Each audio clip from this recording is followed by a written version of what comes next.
the 14th day of December. It's 2022. I'm going to be your host tonight, Dana Durnford. I hope you're doing well. Did I turn that down already? My apologies. These shows are always a little difficult to put together. So it takes me about a minute or something to get up to speed. You can feel free to call in at these live shows. 709-589-4406. All lines are open. And we had a poll last night. Should it be a crime to poison, maim, and kill people with man-made radiation? Because currently it's not. And the only people that has the authority to make it illegal to poison you with radiation is the Nuclear Regulatory Commissions. And there's a new one each administration. They're not doing it. Last night we had 12 views on the live show. When the live show was over, 12 views. We actually had, you can't see it in this one, but 12 views and 33 likes. So we had almost 3 times more thumbs up than we did views. I'm not sure how that works.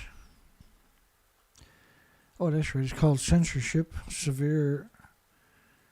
Now, we actually had 84 people watch the show, but YouTube hates my guts so much, the pro-nuclear lobbying group there. They decided to give me 1/7 of whatever the views were I got, which is 12 views when the show was over.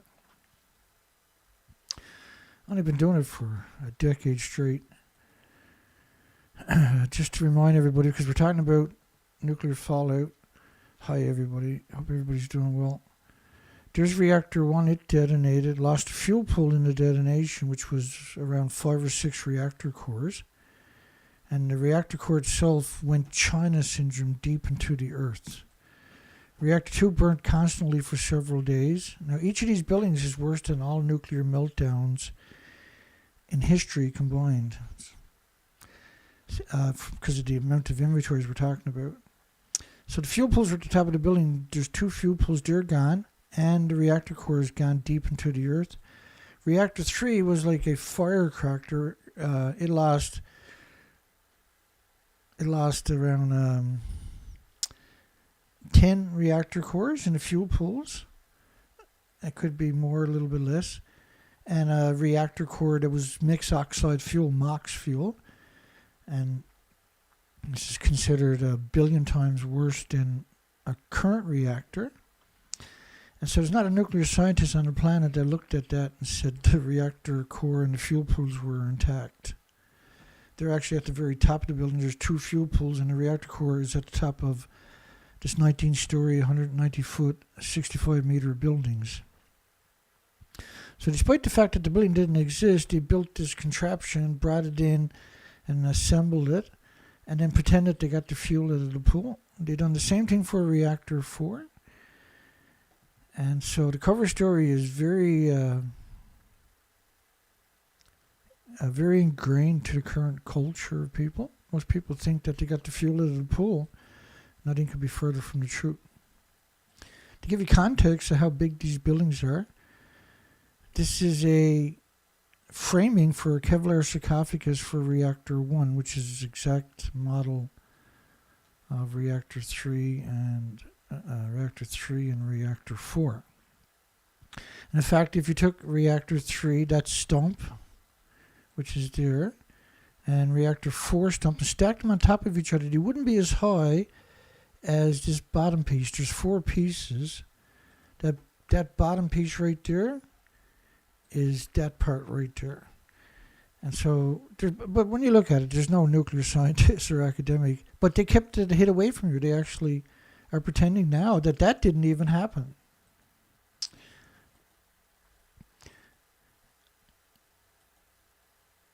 Doomsday-like release radiation release of fire in the pool at Unit 4 would be a global catastrophe. Global catastrophe. So I'm trying to set the stage for the story tonight. So Reactor 4, of course, is gone. The fuel pools were at the very top of the building. They're gone. They only left that there so they can put a cover over it and pretend they got the fuel out of it like they done with Reactor 3. Reactor 3 doesn't exist. And they knew it right away when they looked at it. They were like, yeah, the fuel pool's gone, the reactor gone. But don't tell the populations. Don't tell the slaves. So this is March the 5th, 2011, Tuesday news on the disaster, when they weren't in denial. So they had this huge tsunami that washed away around 1,200 miles of the coastline, and the telephone poles, and the people, and the communities, and everything else. There was 5,000 hospitals, and what they call bone marrow transplant centers, 500, which is basically 500 hospitals, across Europe were being asked to be on standby to treat the Japanese radiation victims if the need had arisen. And so right away, because they seen these explosions, they knew that was, and when the footage came out and showed this, they knew that had happened, but they decided to cover it up. And so rather than send people to be treated, they pretended nothing happened. They got a long legacy at that, and that's where I come in. So, March 4, 2019, many of the 42 entities tossed out the records from the 2011 earthquake, tsunami, and nuclear meltdowns. They threw it away. The municipalities in Iwate, Miyagi, Fukushima Prefecture reported throwing out the records. This enormous amount of records would have told you the whole story. Now, they got a museum there with 120,000 objects, but they didn't have enough room for this. And the museum cost $50 million to build. It's within sight of the nuclear meltdowns, and it's got nothing to do with the truth. Documents have already been discharged included notifications from the government, a list of names of the volunteer workers, the ones that are dead. Miyagi Prefecture said the preservation period had expired. Idiot Village in Fukushima Prefecture said, we don't have the space to preserve the documents. Of course, this is ludicrous to suggest they didn't. They just didn't want a record of what happened. They wouldn't let anybody independently check the water in the tanks because the tanks were actually empty. And I covered that whole filtration system 2 shows ago on the Alps. If you're interested in that, we got a special playlist full of it. But you want to watch that video from 2 days ago. That'll get you back to reality. So the nuclear scientists, nuclear academics, nuclear corporations are not at Fukushima. The heroes are the homeless. Workers are tricked to being on the front lines of Fukushima. They kept people in sheds. After a few days, they threw you away because of the radiation doses you were getting. The mentally handicapped were working at Fukushima plant. And the radiation suits they're talking about are paper suits.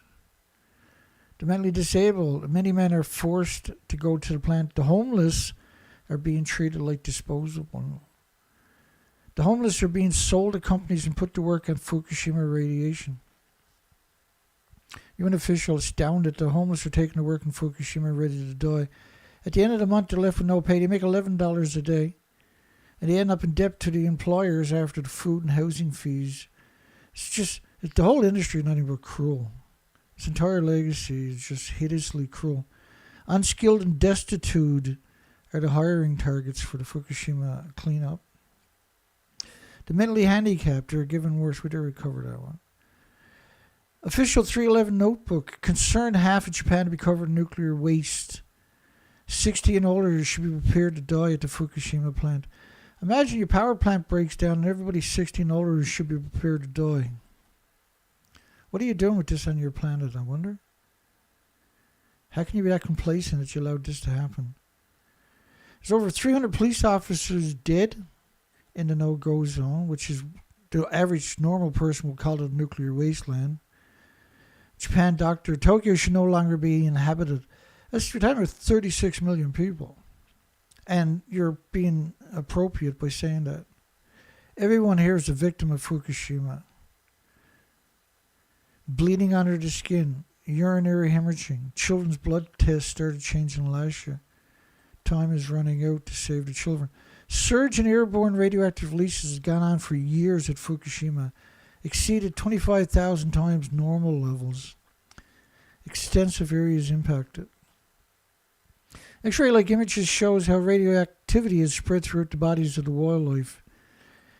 And X-ray activity showed how it spread throughout the trees and the plants, the equivalents of miscarriages, stillbirths, malformations.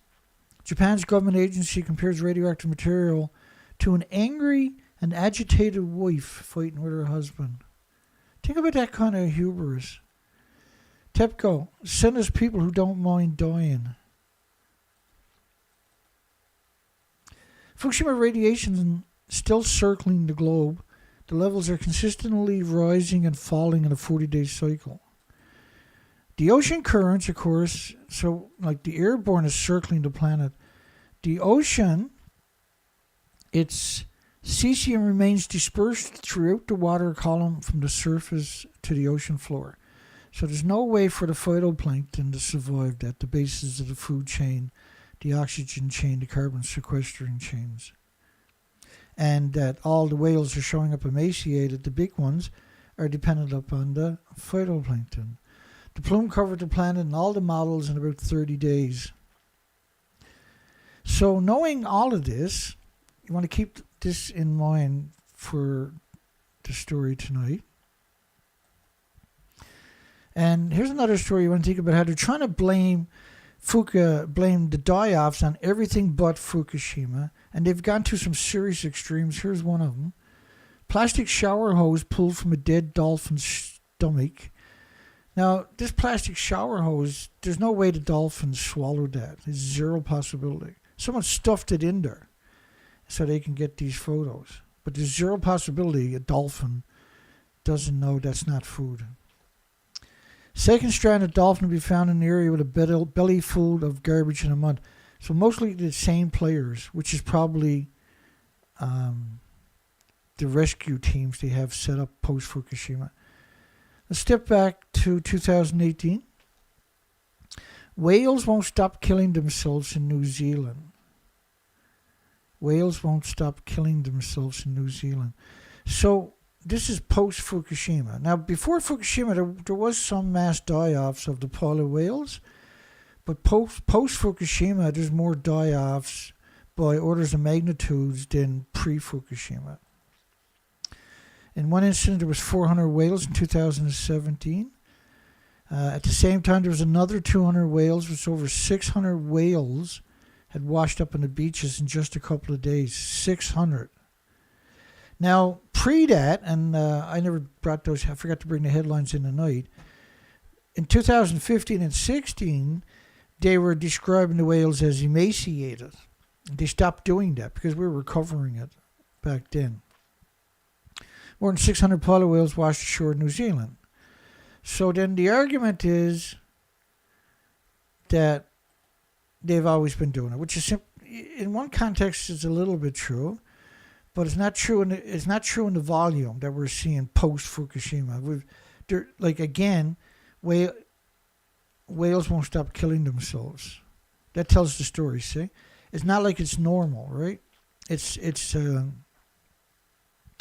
that's the end of the run, right? Where they're going to turn around on the migratory route, and if there's no food there, then they ended up starving to death. Let me see the other thing happen on the other end. But it's not just polar whales with mortality events. The minke whales have a mass mortality event that's still going on. The gray whales have, and we're talking 10,000 gray whales since 2016. There's an unusual mortality event for humpback whales, unusual mortality event for krill and mussels, unusual mortality events for North Atlantic right whales. There's an unusual mortality events for killer whales. Another adult southern resident killer whale and her calf in poor health. They were emaciated. The matriarchs of a well-known orca family starving to death, emaciated.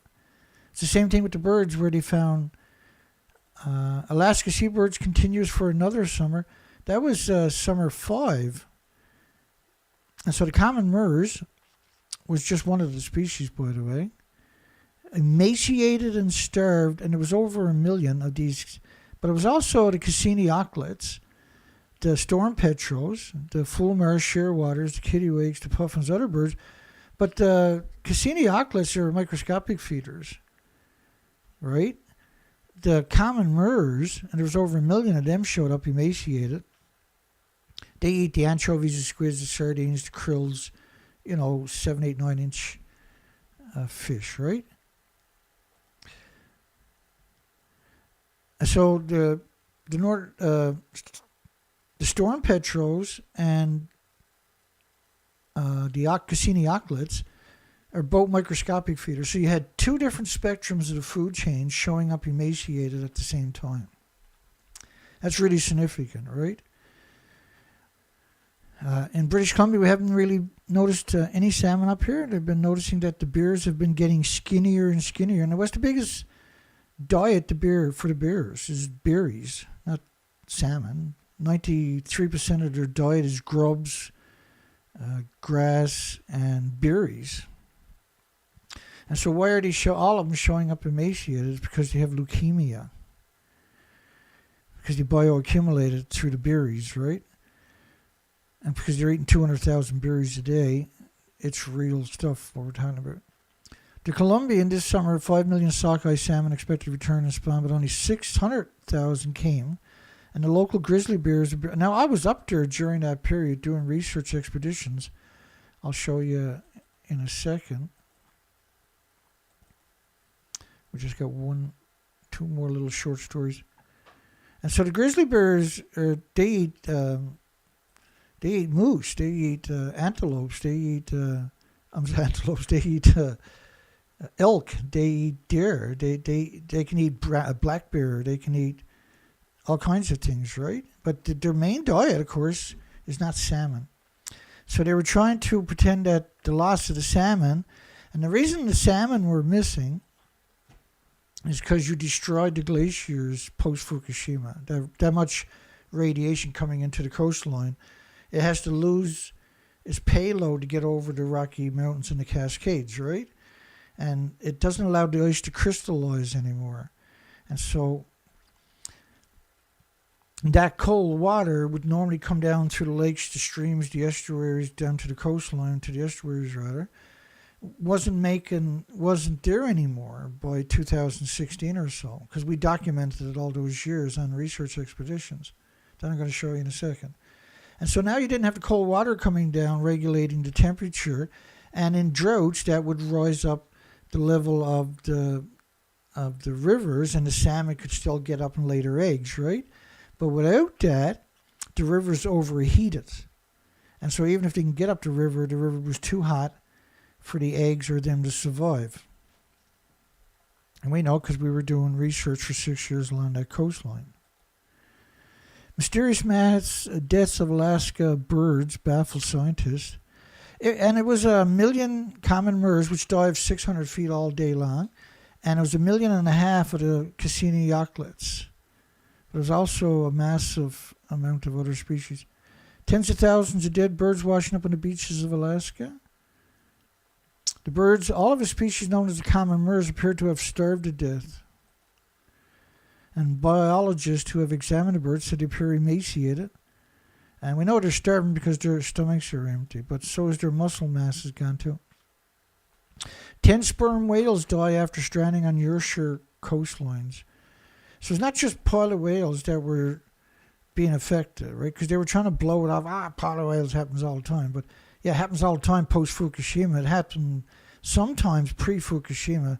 But we've never seen all the other species with the mass mortality events and all at the same time.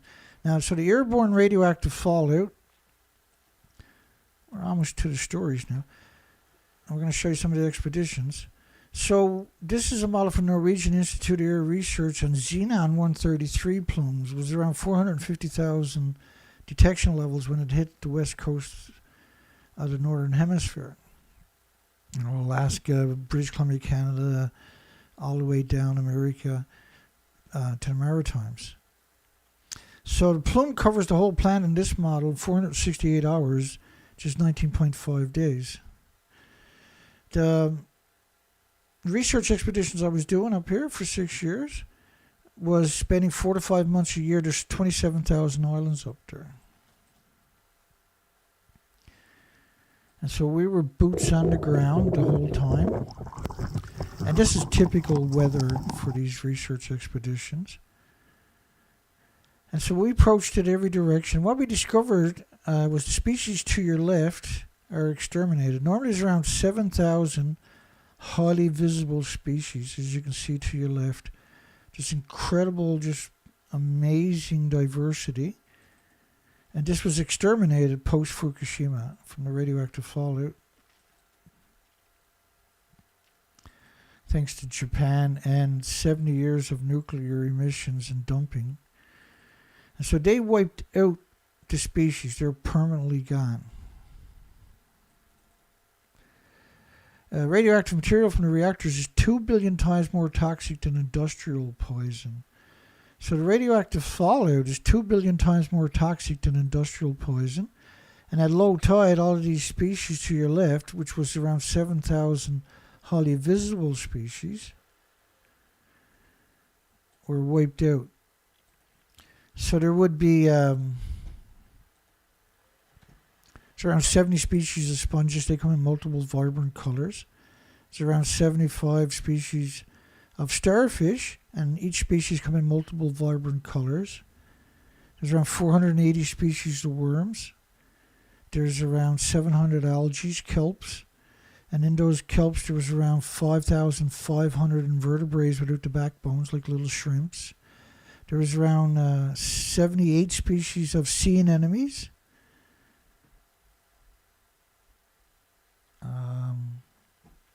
There was an endless amount of clams and mussels and scallops and abalones and oysters, razorback clams, the manillas, the little necks.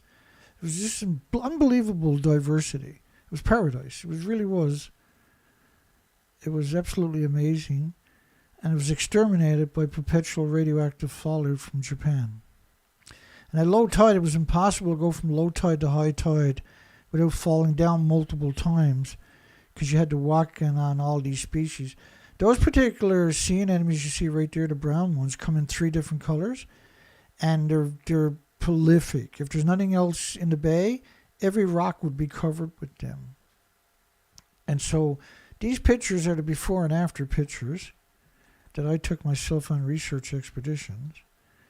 And this can only be described as an extinction event, because a lot of the plumes washes down from the interior down to the coastlines, right? So here we go. Radiation dose in northeastern Great Lakes, Canada, is equal to the west coast of Canada. And the numbers on the west coast are stunning numbers.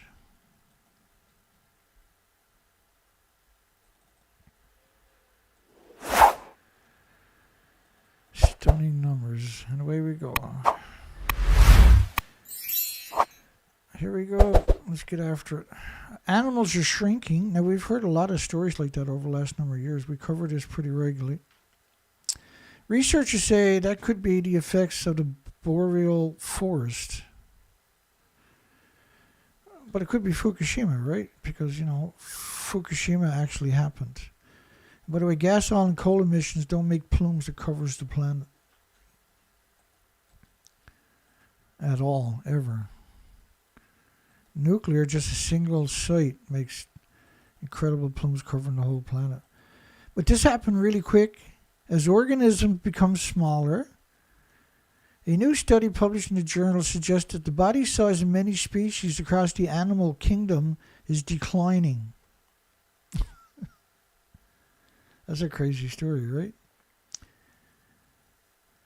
As organisms become smaller, or we remove the top predators, because they're the quickest to bioaccumulate it and die off, become smaller, or we remove the top predator. The new study found that the changes in body size were particularly prevalent in fish. And we've been talking about that for quite a few years, right? A lot of the fishermen are reporting you have to get 4 times the amount of codfish to get the same amount of fillets in poundage. That the capelin were really small, that the squid were really small. And the capelin they describe as thin. They've never seen nothing like it, particularly the old-timers, the 80, 90-year-olders, people. Fishing competitions have been smaller and smaller trophy fish. Some people in the Yukon say they had also been noticing changes similar to what the researchers observed. Across the board with Chinook salmon, we're seeing them coming in smaller.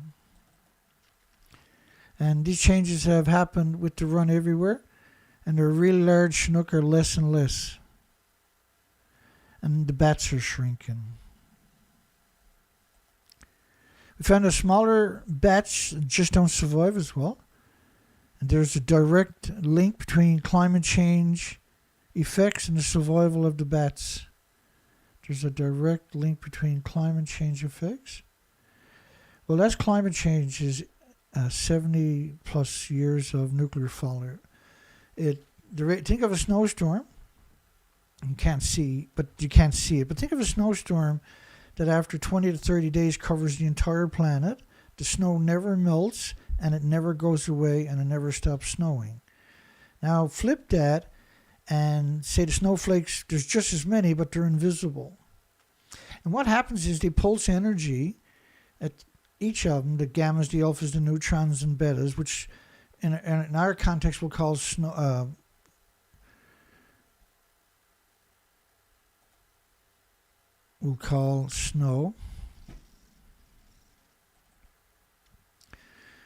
And so think of the snow, instead of the snow, you can't see it, but it's radiation. So each snowflake is pulsing energy at the speed of light in every direction. And the gammas, the alphas, the neutrons, and betas, when they hit each other, they can't mingle. So they change direction. They hit another one, then they change direction again, almost at the speed of light. They hit another one, they change direction. And that's what's happening. You're getting whole body X-rays, because that effect is known as the Bromson lung effect, as an X-ray effect. But you're also getting pulse energy from gammas, alphas, neutrons, and betas. And so the species in the forest got no shelter. They can't get out of the fallout. We can go in the house. We're still getting it, but not as bad, right, when you're in the house. But when you're outdoors, and the species that live outdoors, what happened to them was they became sterilized. And as the generations of the species unfold, they stop reproducing and they disappear. But it happens in increments. But with insects, it happens quicker because a lot of insects will have multiple generations a year, right? Whereas humans don't do that. But we bioaccumulate it, so we can expect heart, liver, lung, respiratory, pituitary, thyroid, adrenaline to skyrocket. We can expect Alzheimer's, dementia, autism, diabetes to skyrocket. All kinds of diseases well known from the nuclear industry. Undersized bats are created by nutritional stress, by nursing mothers and juveniles not being able to eat as much as they need, or by bioaccumulating so much radiation, they're producing more white blood cells than red blood cells.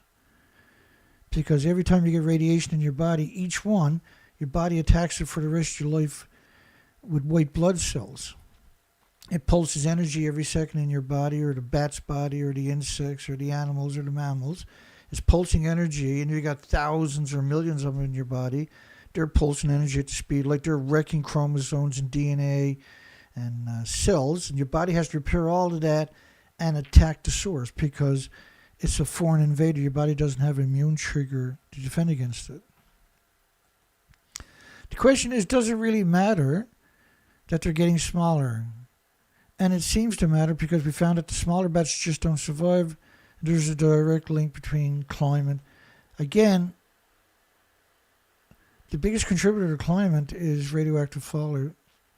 Young trees in the forest depend on these little brown bats as they play an important role in managing levels of nocturnal forest pits as insect populations grow unchecked.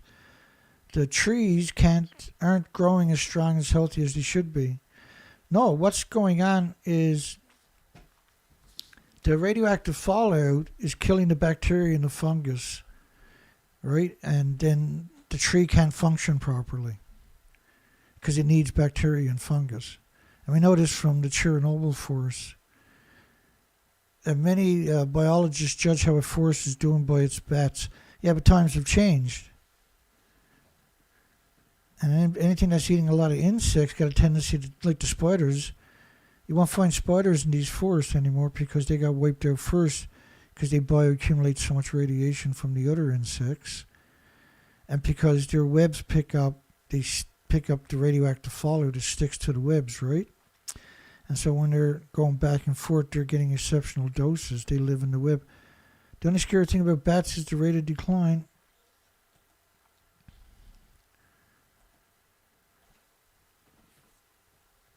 And they make up 20% of the mammalian species worldwide.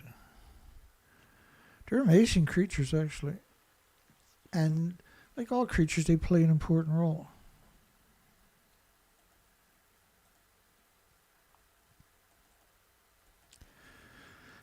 Ten killer whales caught this year by trawl vessels off Alaska. I'm sure there's more than that. They just didn't get reported because of the headache and labor. But a lot of these boats now have observers on the boats, right? But they've never seen this before. Only one was released alive. The entanglement trawl gear off Alaska in the past year. The number reported in 2023 are higher. Yeah, because that's where the food is in the trawls, right? And so they're desperate for food. And we see all kinds of killer whales emaciated now. And they reported another killer whale was entangled with long line gear set out by a vessel. When I was young, it wasn't unusual to see 2,000 or 3,000 or 4,000 whales when you were doing hook and line gears. And you never, ever, a single time, got a whale on your gear. Now they're desperate for food, right? And a whale eats around 380 species that we know about. If you look up what does a killer whale eat, you'll see they actually eat just about everything. But 10 whales in trawls, in draggers, nets. They're committed to finding a solution to this unprecedented challenge. Well, they've never seen this before.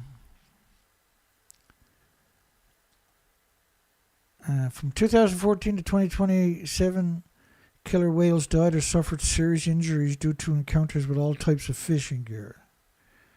In 2023, the captains reported an increase in the number of killer whales present near the vessels.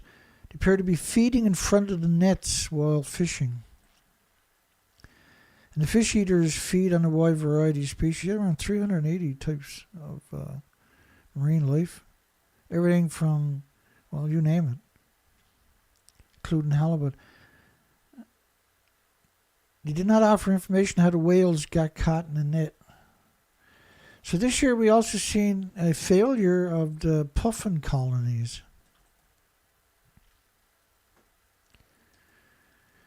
And the birds that were being found were actually small in body weight. They were emaciated.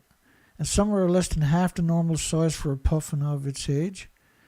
And test rules out the avian influenza. I'm surprised they had done that. Which caused a massive die-off in 2022.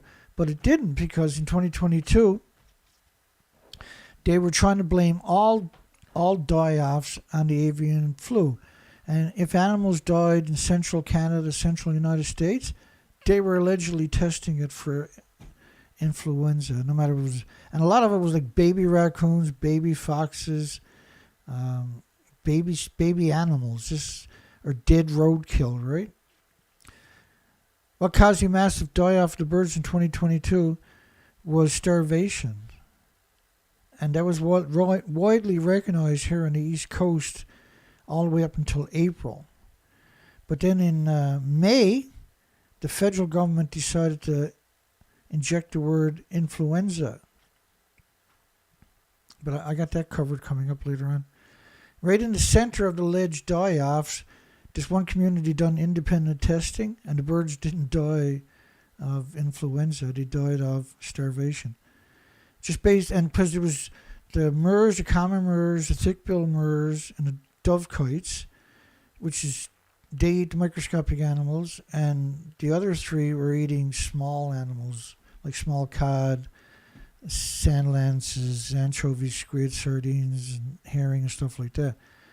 And so you had two different species of the food, feeding on two different spectrums of the food chain. And those birds were supposed to be on their way to the Arctic, not here to the East Coast. And we didn't have the ice pack to justify them showing up here. Just based on the body mass and just picking up the dead chicks, they were just skin and bones. So essentially, they died of starvation. Not essentially, they died of starvation. Another abnormality is the puffins bred later this year. And they started fledging in early August. And by the end of August, early September, most of them were normally gone. The fact that the capelin kind of disappeared, along with all the other species. We've been doing research here on the East Coast, this same area, for the last couple of years. And if you can find 5 species, you're lucky. In fact, the 46 million migratory birds didn't show up again this year. They didn't show up anywhere else, which means they're gone. And we have the biggest colony at Baccaloo Island here of the storm petrels, 3.3 million breeding pairs. They didn't show up. They're gone. Puffins who can dive to a depth of 150 feet, 50 meters, couldn't find their food. So they're claiming if the fish, that's a conjecture, are moving downwards in the water column because the water are warmer, then suddenly they're not accessible to the puffins anymore because you can't dive that deep. Well, no, there's the tuna and the whales and everything would chase them back up into the shallow water, right? The whales will use bubbles to bring them back to the surface. So this is pure voodoo talk they're talking about there. They're not even dealing with reality. With more than 300,000 nesting pairs, 600,000 birds, breeding at the Witless Bay Ecological Reserve, they say the population is still robust. The starvation of so many Atlantic chicks this year is a concern. Oh, it's more than a concern. This is an extinction level event. With so many species from cod to seabirds to whales relying on the capelin for survivals, and squid, O'Brien says it's time for a new approach to managing the fisheries. Yeah, they're going to manage it. Should we be harvesting capelin at all? Well, capelin is one of the most important foods for many, many species. There's no doubt about that. But the whales that are dependent upon the capelin are showing up here are emaciated. Should we be harvesting capelin at all? No. They're the keystone species. Shouldn't that be a sign to management that we should change our philosophy respecting the ocean? Now, Fukushima, you never even tried to stop it. With Environmental Climate Change Canada, yeah, as if we're going to listen to those people. Mystery, as a whale is found in the middle of nowhere, with 7, this was a killer whale, with 7 whole otters in its stomach.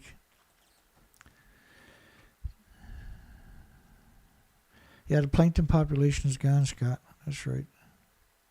I actually covered that a little bit earlier. Hi, Stephen Young. Hey, buddy. Researchers know there must have reached the near starvation to eating the sea otters. So the killer whale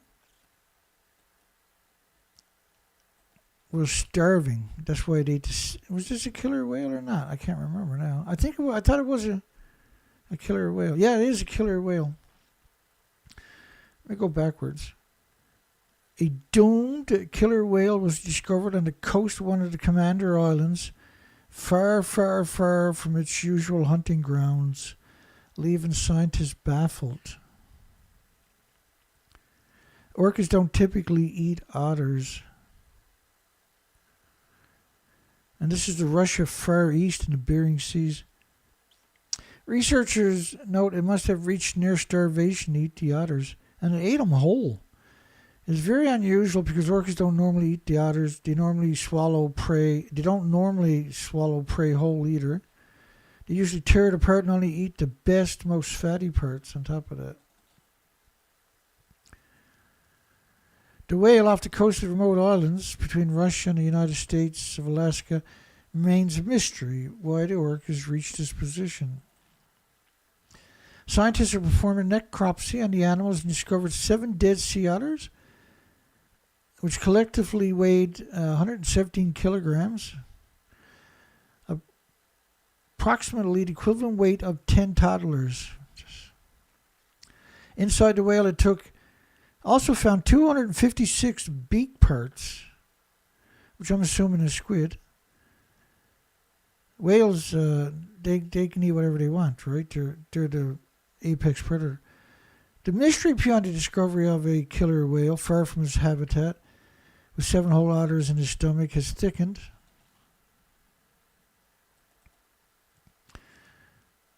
Noah's Fisheries released a cause of death of 10 killer whales in Alaska.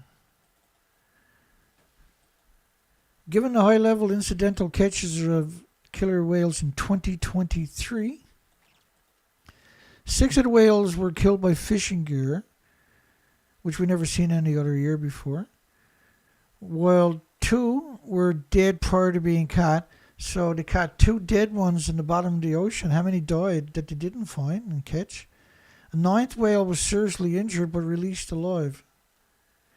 These were all desperate, looking for food. A 10th whale was caught by a commercial pole-locked fishing vessel using pelagic trawl gear. This is like a net, right? With big doors, steel doors to hold it open. And these are extraordinary. I've never heard stories. Now, down here they are getting quite a few dead whales in the big trawl, the big shrimp trawlers. These are 200-300 foot vessels with big dragger nets are actually bringing up dead whales. So there's a lot of whales dying out there, people, that is not acknowledged. NOAA Fisheries determined that the whale was dead before encountering the fishing gear. This is extraordinary here. They've never seen anything like this before. 11 whale was killed after being entangled in survey gear for sablefish and groundfish. And this was first observed killer whale mortality in the 30-year history of the survey. It's 30-year history. It's the first time I've ever seen it. We have invested in research activities to better understand the change in killer whales' behavior. The change. So they're blaming it on a change. The federal government job is to protect imperial marine animals in their habitat, but it's massively failing in the Bering Seas. There is no functional government, right? They're completely out of control. They're just doing their own thing. They don't give a shit about anybody or anything else, only themselves. Mass deaths of elephant seals recorded as the bird flu sweeps across the Antarctic. So they're suggesting that the bird flu, and they've been doing this for the last couple of years, well, since last year in particular. Hey, we got our caller coming in. That's cool. We got James Lucid on the air. Hi, James. You're live, bud. Hello, Mr. Dana. Machida Machada. Tokyo Bureau. Chicago Division.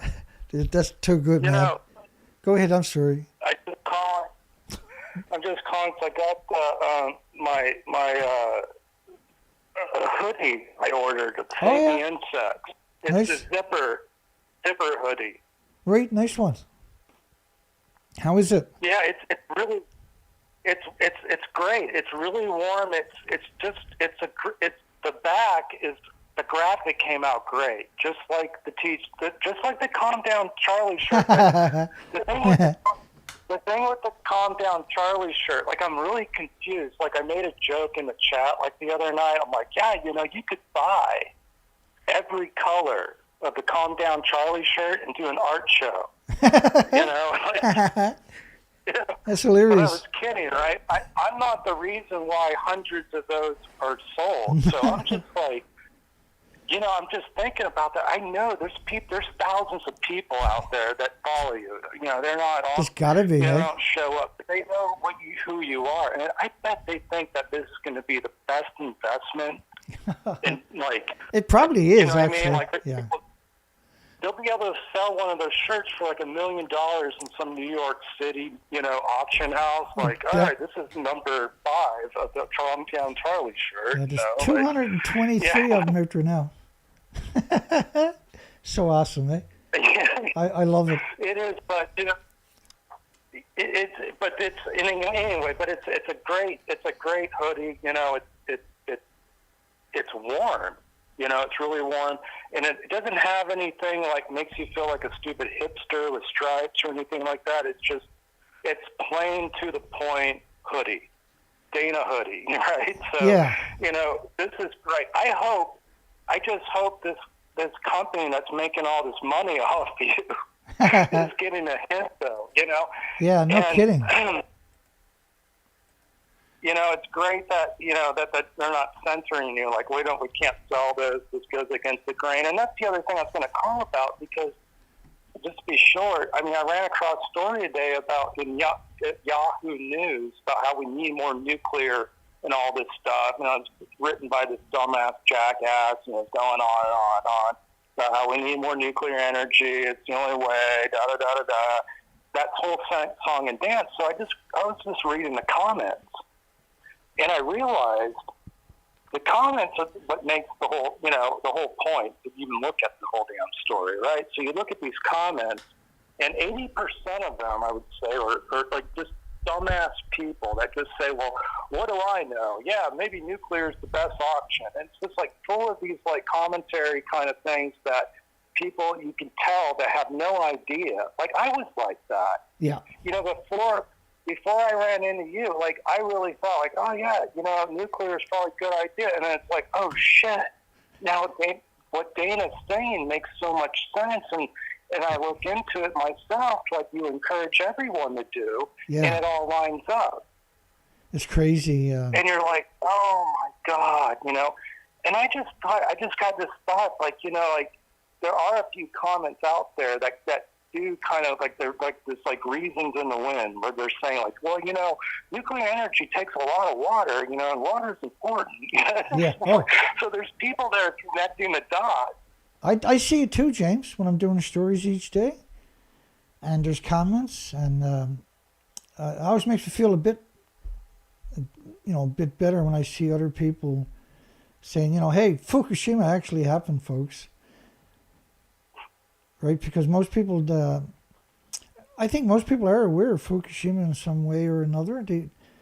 It's been almost 13 years, so a lot of people, subconsciously, I think it's worked its way out there over that time. I don't know. I think a lot of it has to do with you, though. I think what I've learned, and everyone that watches you on a regular basis, I think we owe it to you, Dana, that we've learned a lot through you. And that was the whole point of why you did this. Yeah, education. And, and it's like the thought came to my mind, like, well, what if we start like, we could just, like, end the debate. When it comes to those kind of comment threads, if you had people that watch you on a regular basis, and there's a lot of people that watch you that don't chime in, I'm sure. Oh, 100%, yeah. And if we just took an effort, really, just it's like, hey, let's go to war with these people. Yeah, that's in right. a sense. They can't take beat. a little bit of time to write a little snippet, like, hey, did you know that nuclear energy needs like coal and gas plants for it to operate? Like, that's that's 100%. There's no one going to beat my regular viewers. There's no one going to beat them in a conversation. No nuclear scientist is going to beat them either, because like you guys are.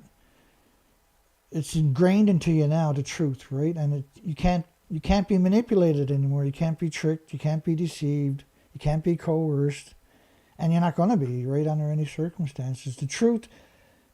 They can't. It doesn't. Even when I do it, I know, because I comment quite a bit out there in stories. No one's going to beat the truth, right? They don't even try. They're just like, right. They don't even try anymore. I can't I can't even have an honest debate with Craig anymore. He runs away from me. Yeah. You know, I'm fine. The one-trick I'm like, pony. Craig, the one-trick pony. The tritium I'm blood. like, he tries to snap back. He's like, oh, you're just playing with that fake AI. I'm like, you have no idea, Craig, what's behind AI. You don't get it. You're so stuck in the past with your civil defense memorabilia and your Bert the Turtle videos you probably masturbate to. I'm like, you don't get it. But whatever, No. Screw those people. But that's all I wanted to bring. I didn't want to take much time, but it's all good, man. It's good because we got a big show, so a little break doesn't go astray, my friend. I'm glad to hear the shirt came out good. Just remember, if I was you, I'd try to wash it inside out because I think it'll fade less if you do that. Yeah, that's great advice. Absolutely. But okay, all right, Dan. Love you so much. Love you too, buddy. Thank you. Good stuff, my friend. Yeah, bye. That's James Lucid, folks, and James bought quite a few shirts off me. My goodness, I think he's probably the most prolific out there. And these are great shirts. There's the Calm Down Charlie shirts, man. I was gonna discontinue them after a few months, right? But that's one of my best. Well, not one of my best sellers. My best seller out there is my Calm Down Charlie. And Calm Down Charlie, for people not familiar, is a stalker from Japan. From the nuclear industry, has been stalking me for over a decade. In person sometimes too, right? Okay, so we still got quite a bit to get through tonight. Mass deaths of elephant seals recorded as bird flu sweeps across the Antarctic. So the majority of people are just going to read the headlines, right? But I'll take you another headline before we jump into that story. Starvation caused mass bird deaths. The Great Shearwaters are the primary casualties. And this was right in the middle. The large number of dead birds last year found on an island shores in June were confirmed to died from starvation. The state issued an announcement suspecting highly pathogen avian influenza, HPAI, to be killing the birds, including seagulls, ducks, terns, cormorants, in the Massachusetts coastline. They were right in the middle of that die-off. No highly pathogenic avian influenza was found, and they confirmed that the state labeled the dead birds they examined as emaciated. All of them were emaciated, and the consensus is they died of starvation, not avian influenza. The influenza was the cover story for Fukushima mass die-off. Now they're trying to spin it and say that seals and sea lions and the trees and everything else are dying of influenza. The rocks are dying of influenza. Mass death of elephant seals. And we've been watching that in Peru also and Brazil. Research warns of one of the largest ecological disasters in modern times. The highly contagious diseases reached the penguin colonies. And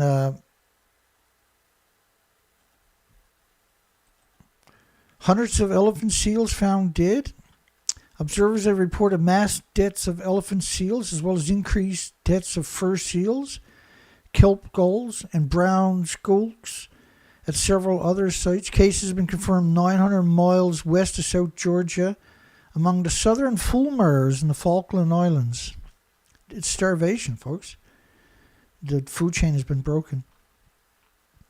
At some sites we had mass mortality where we are getting into the hundreds. Likely, this is conjecture. Chance, that's a conjecture. Could is a conjecture. These are all opinions.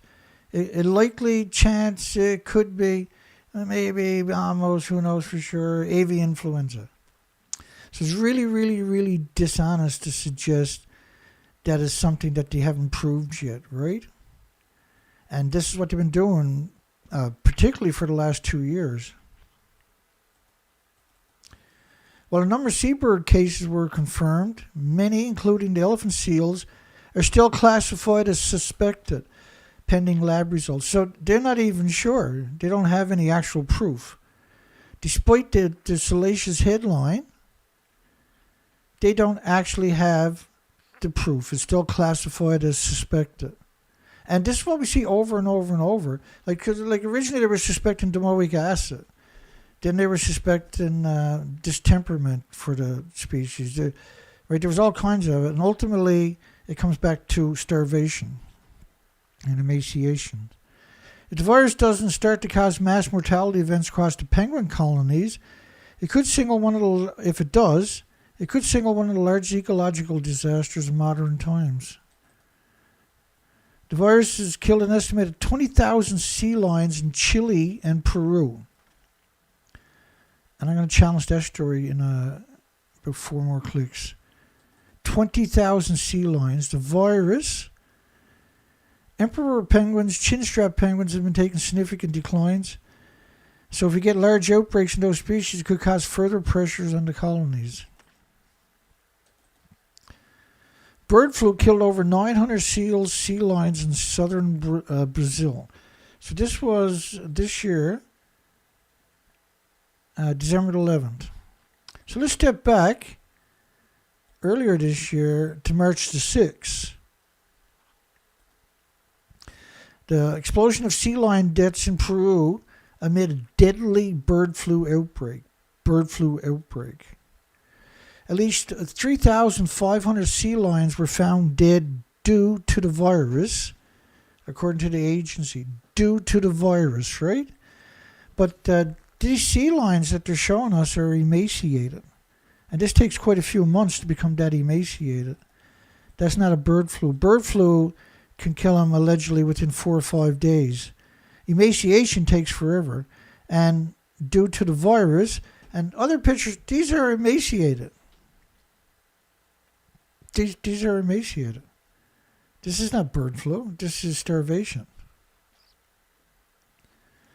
This is incontestable. This is unassailable. These are emaciated animals. Since late 2022, and that's really important to date, scientists have detected the virus in more than 100 species of wild birds like ducks, seagulls, geese, hawks, owls in the United States, bears, foxes, bobcats, raccoons, dolphins, trees, bushes, windles. So back to the story. So in other words, they're lying, right? This starvation. And also they're dying from starvation. There is species out there for them to eat, but they can't eat it because they have leukemia. They have so much radiation in their body from the bioaccumulation that they're producing so much white blood cells that the red blood cell carrying oxygen nutrition is below survival rate. And so they end up emaciated and then they die. And that's severe emaciation, right? That's horrific. And this is severe. That's not a seal or that's not a sea lion, conventional sea lion. And I know because I dropped my weight belts as a commercial diver for sea lions probably 300 times. And the worst thing about dropping your weight, there's a couple of things actually. One is you're going to the surface whether you want to or not. Second off, you're dying 6-hour tables every day, so that's a good way to get killed. And blowing bubbles underwater is a sign of aggression to a sea lion, see? And so they'll charge you. But they won't physically touch you. I don't know anybody's ever physically got hurt. There's one guy, but that's because he was diving right in front of a colony like an idiot. And they'll charge you, and you'll see them coming at you. They're like 2,000 pounds, but they're 25% bigger looking underwater. And you got this big friggin' angry creature coming at you. And at the last second, he's going to turn away. And what he's going to do is throw a wake at you. So, like, you know, when you're a kid and you were like doing this to a bar of soap on the bottom of the bathtub, you do that 5 or 6 times, and then you stop and you wait for a few seconds. Then all of a sudden, the bar of soap starts rising up and spinning around. That's what they do to the divers, right? They've done it to me several hundred times, to the point where I dumped my weight belts probably 300 times. And the other worst thing about that is you got to go back and get your weight belt at some point. And so the fear factor wasn't something I was ever able to conquer. And look, I've seen a halibut one time that coming towards me I thought was a sea lion. It was probably around 1,200 pounds. And then I seen another one around 200 pounds with it. They came really close to me, literally terrified me, but it wowed me at the same time, right? And I had no idea that the females can get that big. I knew they got big, and because I used to work randomly for trips for halibut. I grew up a hook and line specialist in a place that still has no automobiles, so I know a thing or two, right? I'm definitely not naive. And I worked the majority as a young person, a young man. I worked the majority of the industries on the ocean, almost all of them. So I have pretty good insight and had incredible skills from a very early age. I grew up in the traditional 400-year tradition of the hook and line and gill nets and stuff like that. So I was very, very, very well versed on all facets of it. So this story here, bird flu killing 900 seals, sea lions in southern Brazil, on top of the 3,500 in Chile, which is not that far away. That's not a healthy sea lion, by the way. And that's definitely not a because they're really plump, eh? So if you see any wrinkles whatsoever, that means they're not in good shape. That's the general rule of thumb. Now, we've done 6 years of research I showed you at the beginning of the show. Southernmost state of Rio Grande do Sul has confirmed an unprecedented 942 sea mammal deaths following infection by the highly pathogen avian influenza, reported for the first time ever in South America's country this year. So the die-off now, they're trying to just lump everything together, like the owls, the foxes, everything, bears, you name it. Anything that dies in groups, they're trying to blame it on the... Now, we know this disease been around for 1 million years before we showed up. This is an animal disease. It's never jumped species, right? So why would it all of a sudden jump all species? Because it doesn't work that way. The virus has run rampant in other animal populations. In addition to the outbreak among seabirds, seals, and sea lions, it collected samples of porpoises and penguins found on the beaches. So instead of admitting that, because we've been covering this since Fukushima, and after a number of years, the emaciation of all the species, that was the normal, right? And yeah, they might try to blame it on domoic acid, they might try to blame it on distemperament and stuff like that, but it always, ultimately, the truth came out, it was emaciation. And so around 2016, 2017, they stopped reporting on the health of a lot of the species, not all of them, but a lot of them. Because we do this about 10 times, 12 times a year, these types of videos, where I slowly gather up the species. We still got tons to get through tonight, so let's keep rolling here. She said the contagion among sea mammals appeared to have started in Peru and then decided the South American continent, hitting wildlife in Chile, Argentina, Uruguay, and now Brazil. You know, the migratory route. Experts seeking answers from dozens of sick and dead birds turned up in Dana Point. This is a few days ago. Same as these last couple of stories. The numbers all in one day, it does seem a little high for a 24, 36-hour period. A little high. She's among the many looking to the bizarre incident after an unusual high amounts of seagulls, other birds found dead or suffering from unknown ailments in the last few days. Other sick birds that were expected to receive treatment didn't survive, adding to the staggering number of dead. Note that there is an avian flu outbreak in Northern California. They're working to determine if it has any connection in Orange County. But see, they're not. They're not automatically suggesting that's what it was. I'll turn the volume back a little tiny bit because I turned it up because we had a phone call to make it a little bit better for the phone call, right?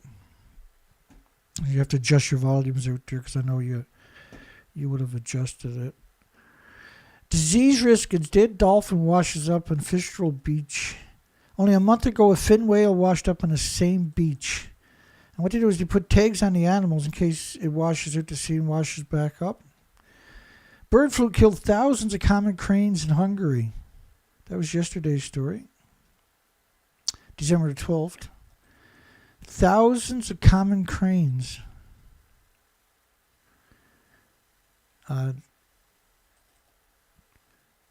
The important population of migratory common cranes this autumn, killing tens of thousands. Migratory routes, so they didn't find their food. Alarm after dead cormorants turned up on Marminter Beach. This was yesterday.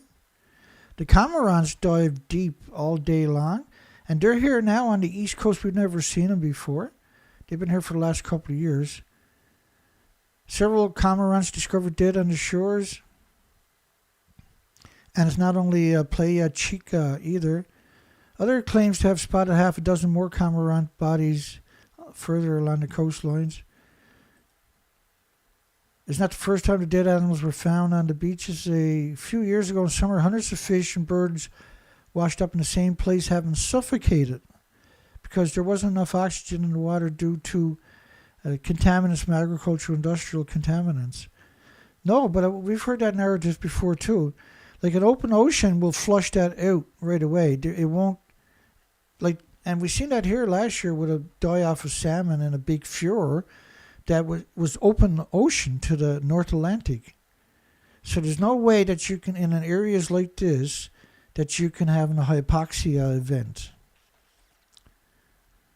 Right, this is usually for isolated bodies of water that don't have a huge exchange.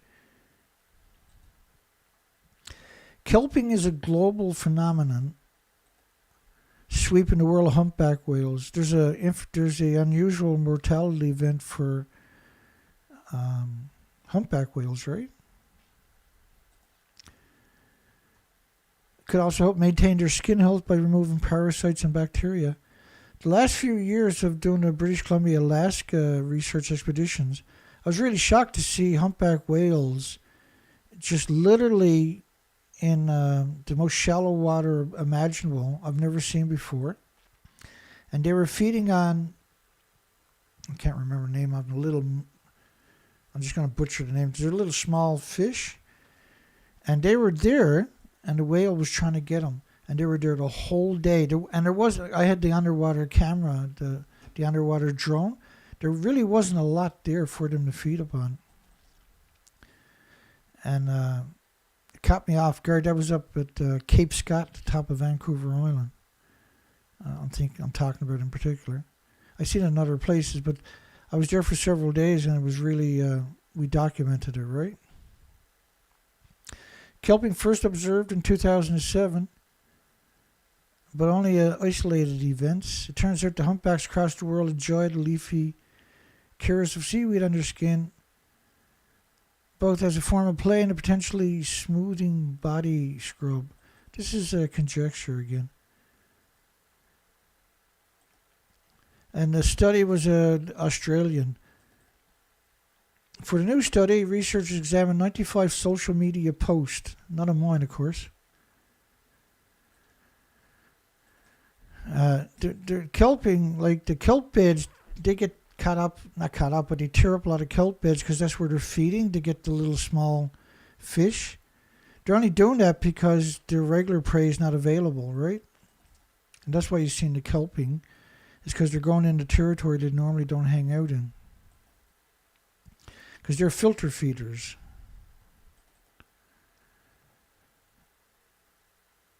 And they have to open their mouth to eat, so they end up grabbing kelp because they're in the kelp forest. A lot of that kelp forest is 50 feet high, right?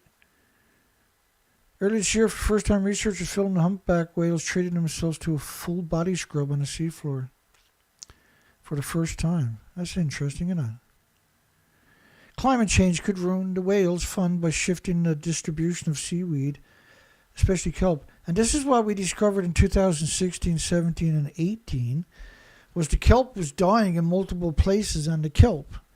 And over the next couple of years, the kelp almost disappeared, right? We moved the whole fleet down to the East Coast. And we were getting huge radioactive fallout numbers on the West Coast. And here currently we got 167 counts per minute. Kelp has been under extreme stress with ocean warming, which is caused by a mass pulse event known as Fukushima nuclear meltdown, as explained on the beginning of the show for anybody who's not familiar. You'll have to watch that after. Ocean warming, the proliferation of species that fed on kelp, like sea urchins, is also worrying because they can turn a beautiful forest of kelp into a complete desert. Well, I used to pick 20,000 sea urchins a day, 20,000. And I'm very done it for years and years. And there's a lot of kelp just floating around on the ocean floor, and their spines, the kelp will land on it, right? And then they'll just start munching away on it. But they'll eat, just hundreds of different algae, right, that they got access to. And yeah, they will climb, like groups of them will climb up a kelp, a piece of kelp, and then weigh it down, and then the rest will jump on it. But it's always been that way. It's been like all oceans are loaded with sea urchins all the way down to 900,000 feet. I mean, loaded. And I used to go into football fields, and you only pick out the 3-inch. And so you're leaving everything. You're leaving all the little ones, the medium ones, the bigger ones. You're only taking the 3-inch. And you don't even notice it. Like after you're finished and picked your quota, you'll never, if you go back and look at the football field, you'll never notice that it's been cherry picked for 3-inch. Oh, Imperial College of London with Geraldine Thomas, the butcher of children. 150 dolphins dead in Amazon, and scientists blame 102 degrees water. 102 degrees. 102. And pretty easy to blame it on that, but what caused it to be 102? There's only one thing can cause it to be 102. All of these got one thing in common. They're post-Fukushima events. All the mass die-offs, all the unusual mortality events, all the loss of the phytoplankton, the basis of the food chain, the oxygen chain, the carbon sequestering chain, all have one thing in common. Is you see these, you didn't see it pre-Fukushima, but you see it constantly post-Fukushima. More than 150 dolphins, river dolphins, have died in the lake in the Amazon state. Yeah, 102 degrees, because you don't have any water coming down from the mountains to cool it down anymore. No more glacier water running down the mountains, right? That was caused by the radioactive fallout, stopped the glaciers from creating ice. 59 degrees more than the average for the body of water in the Amazon. 59 degrees higher. 60 degrees higher. And water levels have fallen dramatically. Yeah, because you don't have the glaciers feeding them anymore. It is common for communities to run a dead dolphin or two at some point. Well, it's not really common, but every number of years you're going to find one. They're just old or sick. But we've never seen anything like this before, no. Post-Fukushima. Everything we see, if we look pre-Fukushima, we don't see those patterns. But post-Fukushima, we've seen it everywhere. It's symmetrical throughout the whole planet. It's only a matter of time for other rivers in the Amazon suffer similar die-offs. Yeah, when you're talking about 102 degrees temperature in the water, it's absurd temperature we're talking about. The species are not designed for that, right? We've wrecked the ecosystem with the 70 years of nuclear dumping, accidents, and emissions. All fuel pools in all of our 409 reactors is over 800 fuel pools are hemorrhaging radiation 24 hours a day because they're all splitting atoms.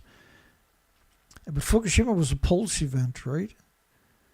It was 4 reactors and 8 fuel pools, each fuel pool with 5 or 6 reactor cores, all gone in a 5-day period. It's a pulse event. Lake Titicaca, the highest navigable lake in the world, is drying out for want of rain. Sea wolves in Ecuador are starving, and warm surface waters are killing their food. Sea wolves, they're kind of like they're they're like elephants. They're not like elephant seals. I'm sure they're like they're that kind of species anyway, right? They're big mammals, sea wolves. I can't remember off the top of my head what they are. They're like manatees, kind of. They're not that not really aggressive animals. Another dead whale washes up on the shore of New Jersey. New Jersey, they're trying to blame it on windmills. I mean, you know, the windmills were out there long before Fukushima, for instance, and it wasn't killing whales. And the die-offs, you know, 10,000 gray whales plus since 2016 in the Pacific, that's not the windmills. It's a distraction from the nuclear industry trying to demonize alternative energy because the nuclear industry is dying in every direction you look. Some critics believe it's the result of work to complete offshore wind farms. However, officials have said there's no evidence to support the theory. There's no evidence because they were dying off before the wind farm project started, right? And we documented it. Communities work together to save the salmon. There's not enough water for the salmon to get upriver. This, I think, is British Columbia, Canada. There's not enough water for the salmon to get up to their breeding grounds, and there's not very many came back. Let me put that on the big screen, actually, because it's a bunch of pictures. And so they're grabbing the fish, dip nets, bringing them up, and dropping them into the hard pools so they can make their way further in. This is pictures I took out here. I can't remember why they're there. But that's pictures from my research expeditions. And we're not supposed to have cormorants down here. We studied those colonies. We were 18 trips to the island this year. And there was only a 4% survival rate of the fledglings.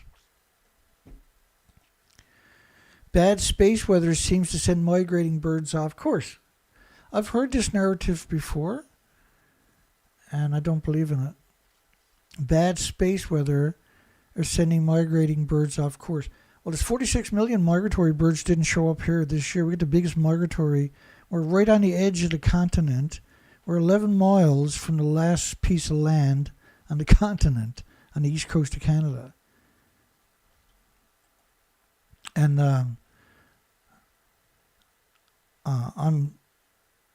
I'm dedicated to the research. I'm at this all day, every day. I'm researching everything to do with this and the species.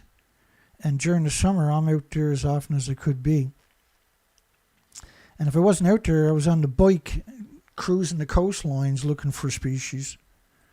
At least a couple hours each day, right?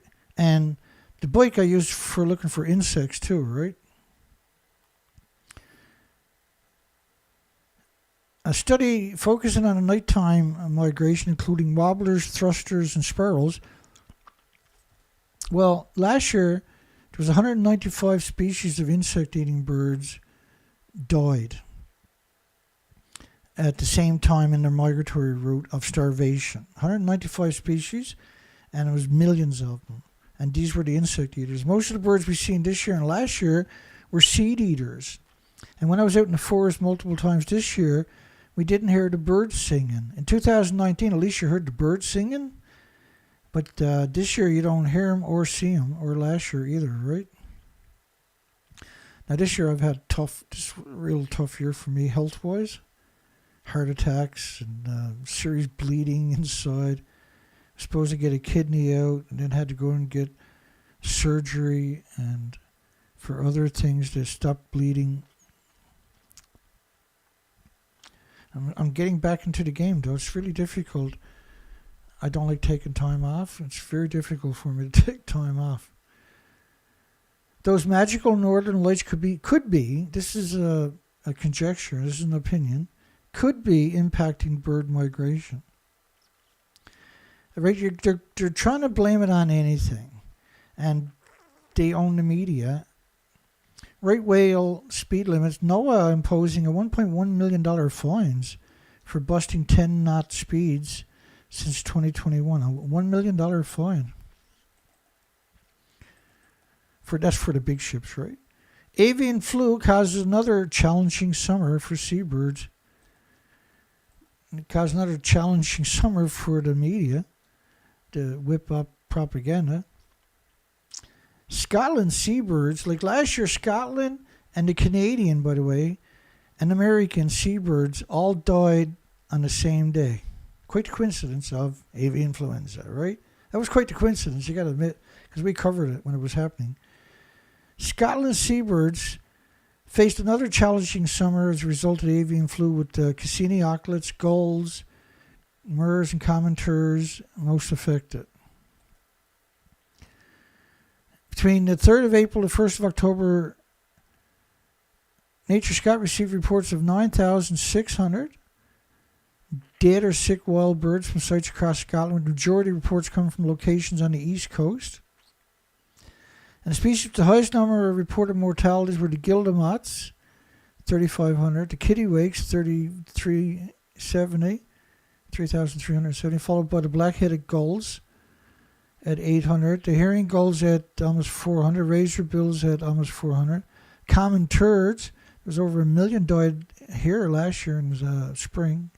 And we went on a 500-mile research expedition in snowstorms to document it. The sandwich tern, we only had one of them show up here this year in the migratory. The Arctic tern, we've seen 2 of them this year. It should have been tens of thousands.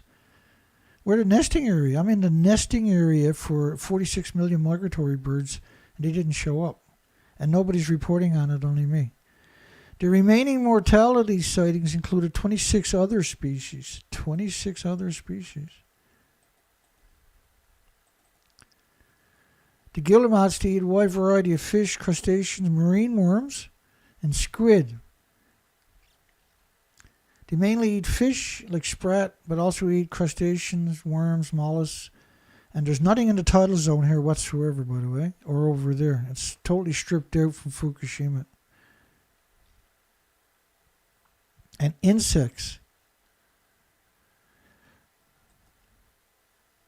And so these are, I've been studying the colony of them, the kittiwakes. We call them the tickalass on the east coast here. They're kittiwakes, right? And that, you see where they're nesting? They're open coastlines. I can bring up pictures. I've already showed them to you during the expedition this summer. But they nest on the open cliffs. And you can literally see the eggs in the nest. And they didn't have a single fledgling survive. And so at the end of summer, some of them were laying more eggs. They stayed nesting right up until end of September before they gave up. No survival whatsoever. And they're like mini seagulls. We call them tickalass on the coastline. But their actual their names is the kittiwakes. And because you know the pictures, I've showed you the pictures, right? Just give me 1 second. I want to zoom in for a second for you. If I can figure out what I'm doing here. Because there's a picture in the center there. I just screwed up, did I? So that's a kittiwake adult feeding a baby. Right there. And you would have noticed that clearly in the pictures, right? I can bring them up from you now, but it's hard to appreciate how much work I got here tonight and today. Okay, let's get back to our other normal window. If there's such a thing as normal, what I'm doing here.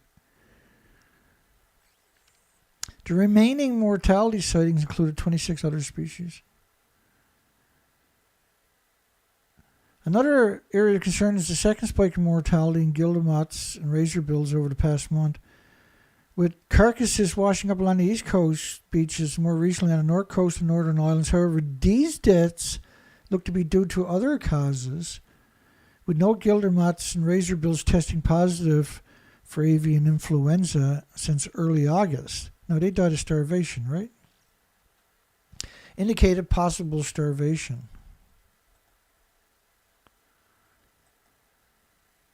More positive this summer, there have been a few reports of mortality, great scutes and gannets. The two species were heavily impacted by the avian influenza flu. Well, the gannets are divers, right? They go up and then they just hit the water at full speed, wings tucked back, and they feed on the capelin and the squid and the herrings, which didn't show up. May have developed immunity to the virus following exposure last summer. No, last summer they died. This summer something must have showed up, but last summer there was starvation. And we documented it here on the East Coast, right? They had the same thing. At the same time, the exact same day, Canada, United States, and United Kingdom came out with the same story. And when you see that, that's just a total hoodwinking. But it's not yet known how long-lasting such immunity might last. What a statement, eh? When an estimated 20,000 seabirds perishing from the avian influenza last year. This was a starvation event. There was over 1 million of them along our coastline died last year.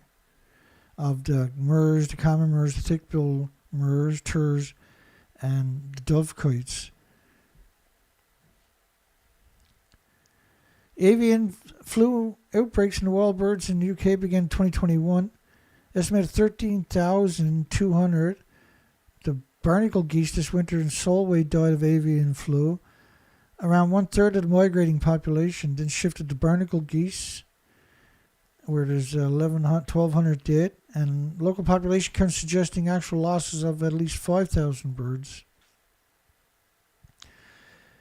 And barnacle geese eat leaves and herbs and grass and roots and mosses and sledges and aquatic vegetation. So they're getting brutal radiation doses.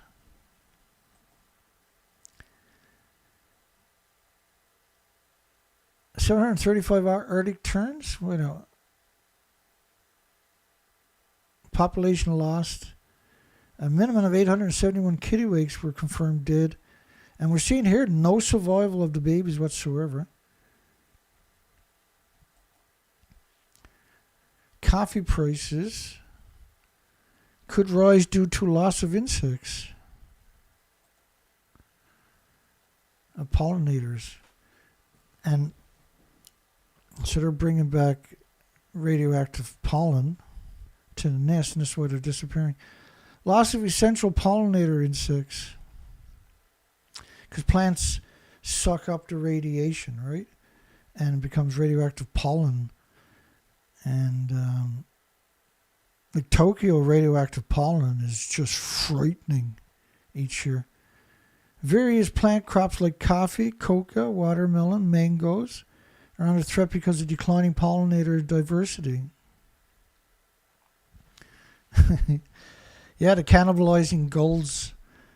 When we went out and done the research this year, our first trip out to the colony, and we steam up to the island, and I'm live streaming, and hey folks, we're finally on the ocean at the beginning of the year, and I stream up, and here's this seagull comes in and lands on the camera on one of the nests, grabs the baby, throws it at the nest, goes down and kills it, and by the time we got up close to it, was tearing it apart to eat it. Because there was no food. We never seen a single bird feed in the ocean. That's a great point. We never seen a single bird feed in the ocean this year. Not one. They were going to a fish plant that had crabs and was eating the offal left over from the crabs. That's where they were feeding to raise their young. That's why the colonies failed this year. Aggressive owl targeting people and pets prompt town to issue safety warning. Aggressive owls. Yeah, because they're aggressive because they don't got no prey, right? They're not aggressive when they got tons of prey. They're only aggressive because they got no prey. And they're nocturnal usually, right? Wear a hat. Because your head looks like prey, right? And when an owl can do some real damage, eh? I got a cousin that was going from one cabin to another cabin with a white shirt on, and the owl must have thought he was a rabbit. And so the owl came down and it ripped his chest right down to his rib cage with the claws. You should see the scars, unbelievable. And his dad come running out of the cabin with the 22, which is a little bolt action 17 short range 22. And he strangled he didn't know what it was pitch black, see? He strangled it and threw it down on his ground. His dad came out with a light and the 22. He fired 22 shots at the owl that was already dead on the ground, didn't hit it a single time, and then had it stuffed where it sits today on his TV set. But he said for years he had nightmares. And putting the owl in the house on the TV finally broke the pattern. A big snow owl. Owls are reportedly dive bombing people. Last week, a jogger was hit repeatedly in the back of the head because it's the hair they're going after at the degenerate, despicable University of Victoria campus. Collision between a snowy owl and a van. One of 3 sperm whales who died at 99 Beach had ingested plastic. One. There's this year there was 14 sperm whales washed up on an Australian island between New Zealand and Australia, right? In the one go.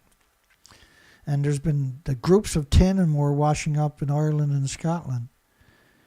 And so the only story, one of them had plastic in their stomach.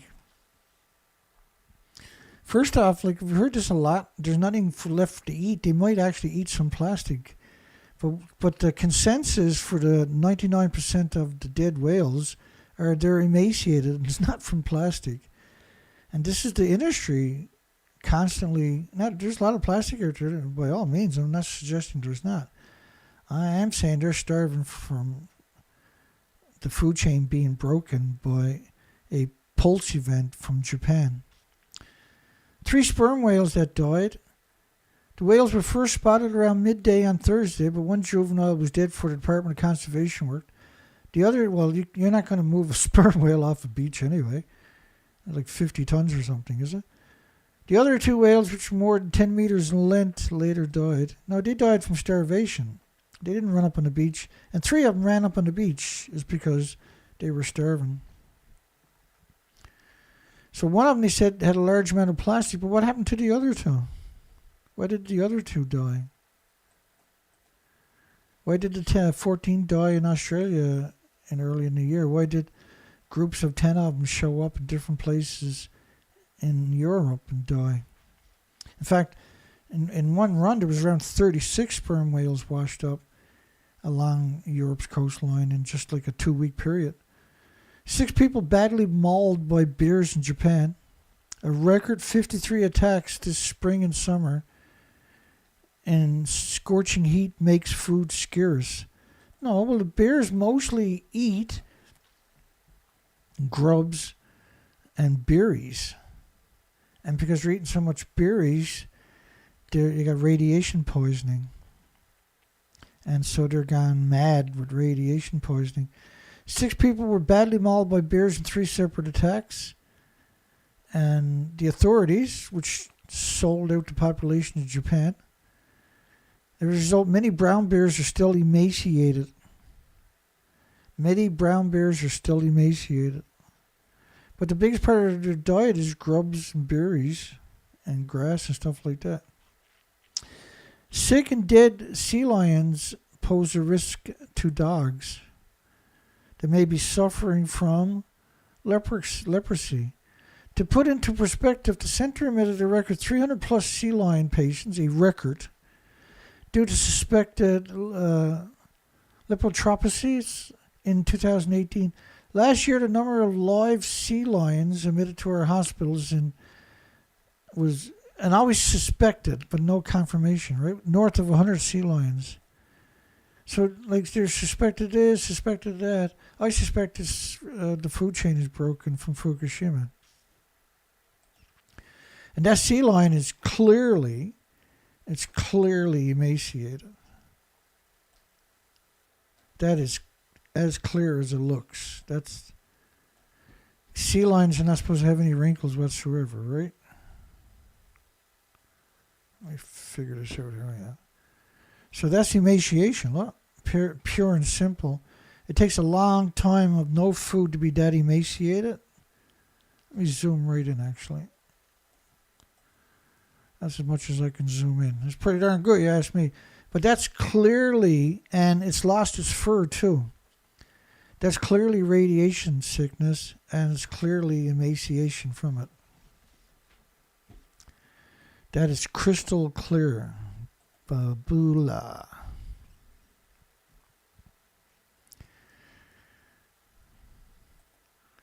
Oh, I got a better picture right there.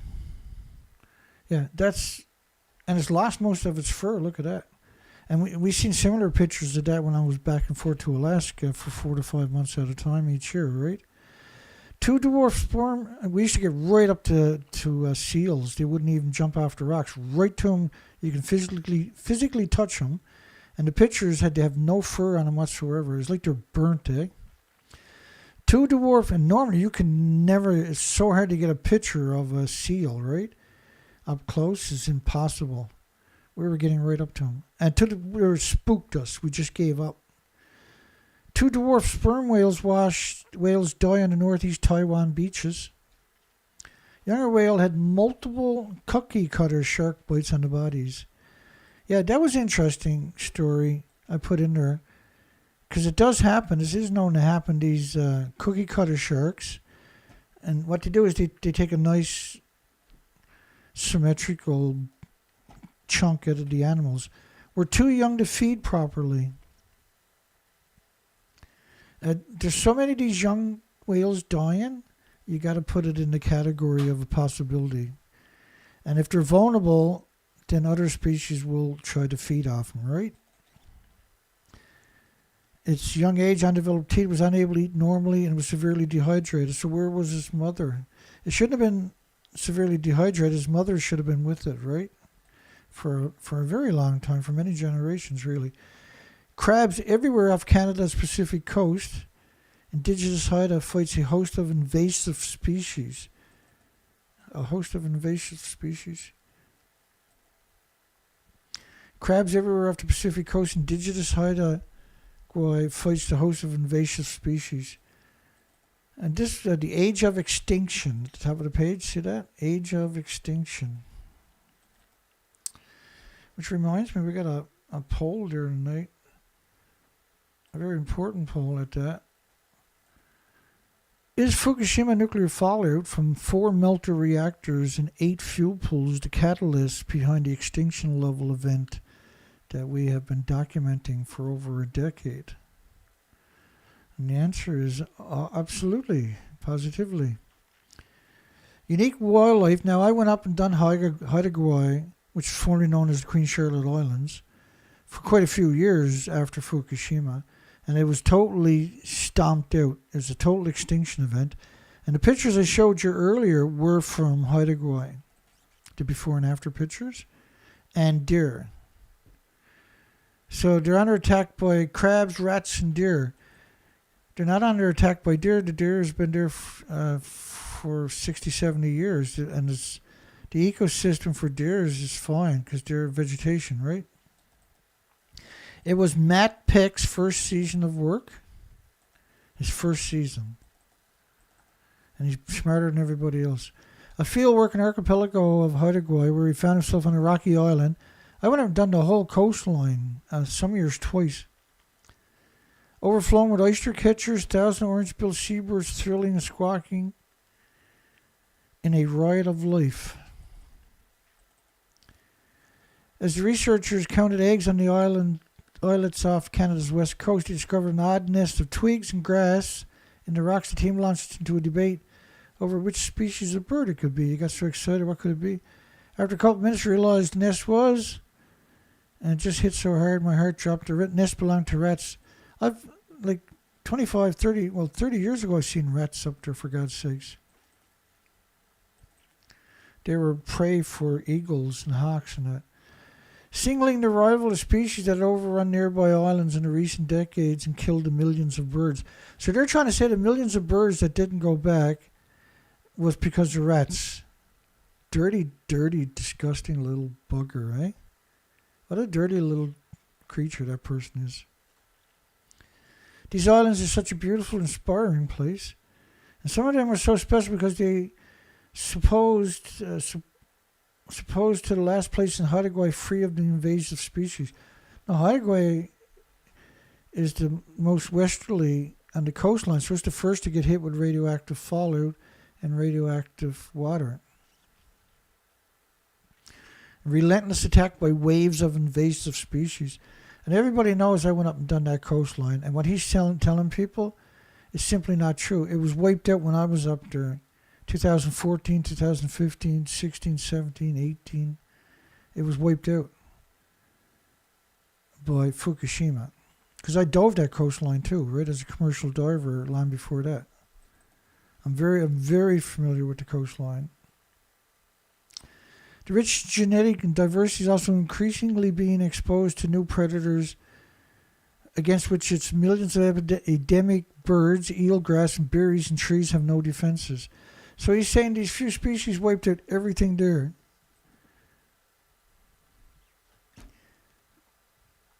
You'll find the pictures up on my website, nuclearproctologist.org, with the GPSs, by the way. Yeah. And so they're trying to blame the die-offs on rats and deer, which is ludicrous to suggest it.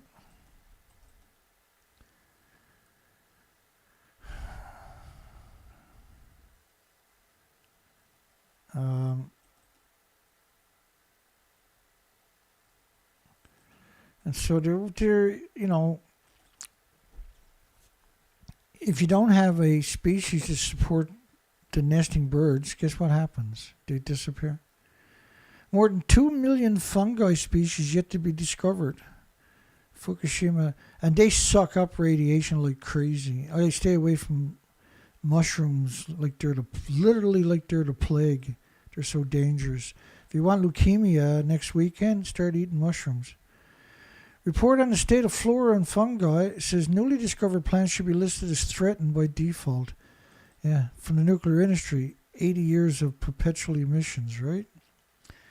More than 2 million fungi species waiting to be identified around the world in what scientists have called a new frontier of discovery for life on Earth. But researchers want the vast majority of new plants discoveries are endangered species or extinction. 10 billion snow crab vanished off the Alaska coast, and they're claiming here's the grim cause. It's completely dishonest again. Well, you know, there's a lot of industries depending on it. Everybody's paying attention. They got to come out with a cover story. Mass die-off could become more common in the future. Why billions of snow crabs are missing from the Bering Sea. A new study, it's just like, there's 4.3 million studies a year. And a lot of them are unbelievably dishonest, right? There's so many fake studies. It's frightening how many fake studies shows up. Just bear with me. Let me see if I can find some.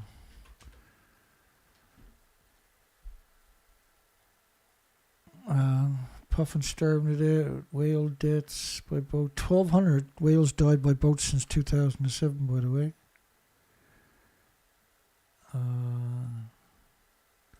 Maybe that's the... Oh, I know, that's the wrong search. Let me try one more time.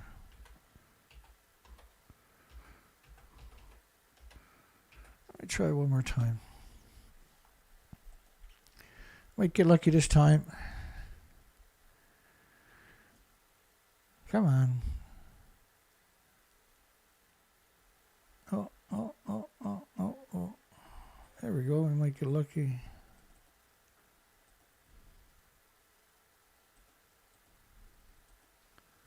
Ah, well, maybe not. Let's keep going.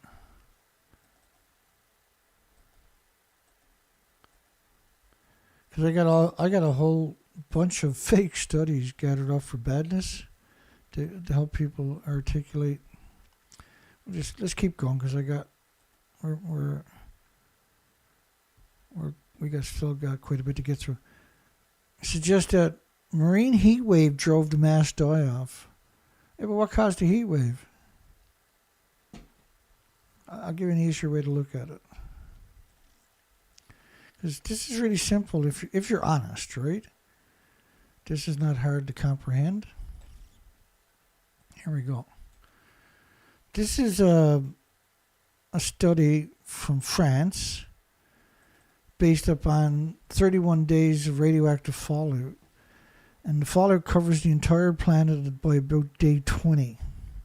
And it's estimated was 1 million to 10 million atoms per cubic meter of air. So you got to have that into the equation. You can't pretend this didn't happen. And there's tons of these different types of studies. This is France's study. So what does everything on the planet have in common post-Fukushima was they couldn't escape that. The growing prevalence of marine heat waves, the consequence of human-induced climate change. Yeah, from perpetual emissions from the nuclear industry and from major events like Fukushima. There is no event compared to Fukushima. Fukushima was 4 reactors and 8 fuel pools, for goodness sakes. And so they have killed off the phytoplankton, the basis of the food chain, the oxygen, the carbon sequestering chain. And so therefore they changed the whole ecosystem of the ocean. The ocean doesn't work the way it's supposed to anymore. And so yes, the ocean is heating up, and this is what's causing the supercell typhoons, cyclones, and hurricanes, is it's going over this superheated ocean, right? Now we predicted all of it before it even happened, because we've been covering this since Fukushima. I've been at it 22 years, but Fukushima was such a major event. We've been dedicated to all nuclear. We still cover all nuclear news cycles, right? And last night's show was a nuclear news cycle. The show the night before was about the filtration system and the different ones that they tried before, and the tanks and stuff like that. The loss encompassed more than 90% of the Bering Sea snow crab population. They never even seen it coming. They admit that originally because we covered it all originally, right? So now they're playing catch up with the propaganda, I guess. The Bering snow crab population, nearly 4 times the combined total number of crabs harvested from 1977 to 2022 are gone. Well, because the radiation settles on the ocean floor, but it's, I showed you earlier, it's suspended from the surface to the ocean floor. And then, these are bottom feeders, right? And so you kill off the oxygen down there from the radiation, and then the hypoxia is one of it. But they like to lay their eggs in shallow water, and the shallow water doesn't have the 700 algae up there anymore. It doesn't have the 7,000 species up there anymore, so they can hide and not dry out on sunny days, right? They include a starvation associated with them. Starvation of 10 billion crabs. Starvation. They starved to death.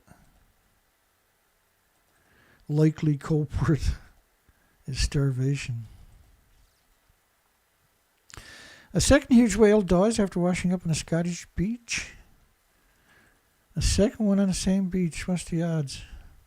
That seems to be the new... pre-Fukushima, you had better chances of getting hit by a Soviet satellite than seeing 2 whales. Is that a fin whale? That's pretty skinny. It wouldn't be a far stretch to say that's emaciated. I'm going to say it's emaciated. Not sure if it was a mink or a fin whale.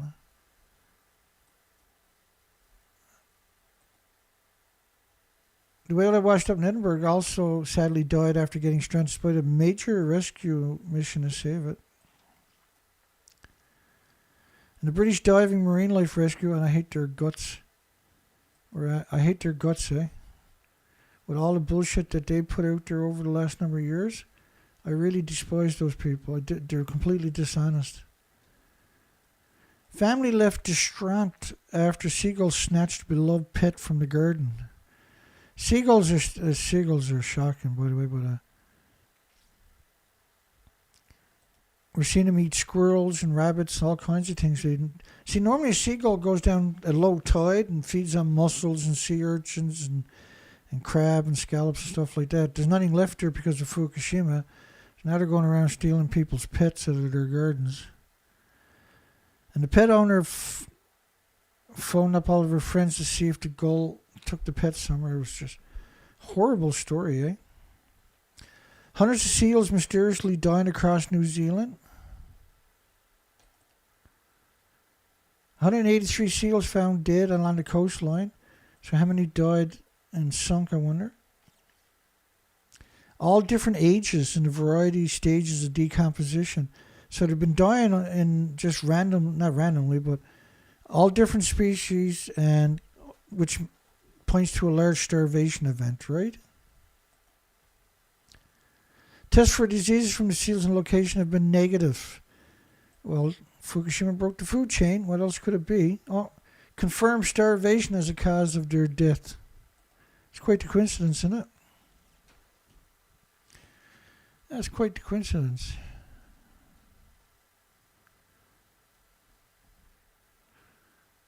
Hundreds of seals mysteriously, but they actually admit they died of starvation. But the headline, mysteriously dying of starvation. Confirmed starvation. Inside the world's crocodile attack capital, where a beast have eaten 450 people. Jesus Christ. Excuse the language. Holy smokeroos. Some of which can reach 26 feet. And man, you can't outrun them, right? If you're on level ground and they're chasing after you, you can't outrun the majority of them. Huge crocodile stalks humans. Well, if they got nothing else to feed on, guess what? They don't care. Human antelope, we'll take it. Can live up to 70 years, which is pretty amazing. They are the last dinosaurs, right? Besides the nuclear industry. They can reach speeds up to 6 miles per hour in the water, and have some been documented 12 miles per hour on land. So yeah, you're not outrunning them. They got serious endurance. California Dungeness crab season will be delayed for the 5th year in a row.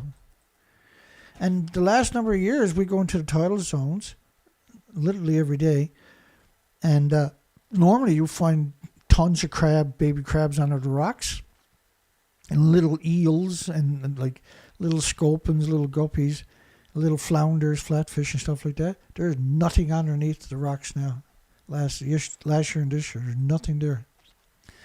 Officials made the call to protect the humpback whales that have been spotted in the Bay Area throughout October. Yeah, well, because we've covered this for so many years now, we see these patterns, right? And to me, they're undeniable because we have the evidence to back up our assertions, right? It's completely, it's incontestable anyway. Large aggregation of humpbacks, whales continue to forage. Monterey, the use of crab traps would increase the risk of entanglement in those fishing zones. No, they're not supposed to be there, right? The director of California Department of Fisheries and Wildlife scientists believe, which is another conjecture, another opinion, the humpback migration pattern changed in part thanks to climate change. You know, if you're speeding now and the cops pull you over, you just got to, they ask you why you speed and say climate change, they'll probably let you go, right? Oh, I should have realized it. You have a nice day.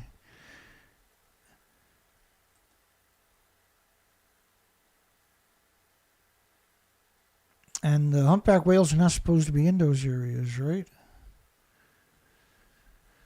Fake studies are being cited in deliberate misinformation attempts to tie dead whales to wind farms. They got wind farms everywhere else. We don't see whales dying there. The whales have been dying before they started the wind farms on off the coast of America there. And by the thousands and thousands. Right? Because we covered it. And it's well-known knowledge. It's over 10,000 just gray whales alone. And they're emaciated. The windmills don't make them emaciated. And all the whales we're seeing is showing up emaciated. Windmills don't.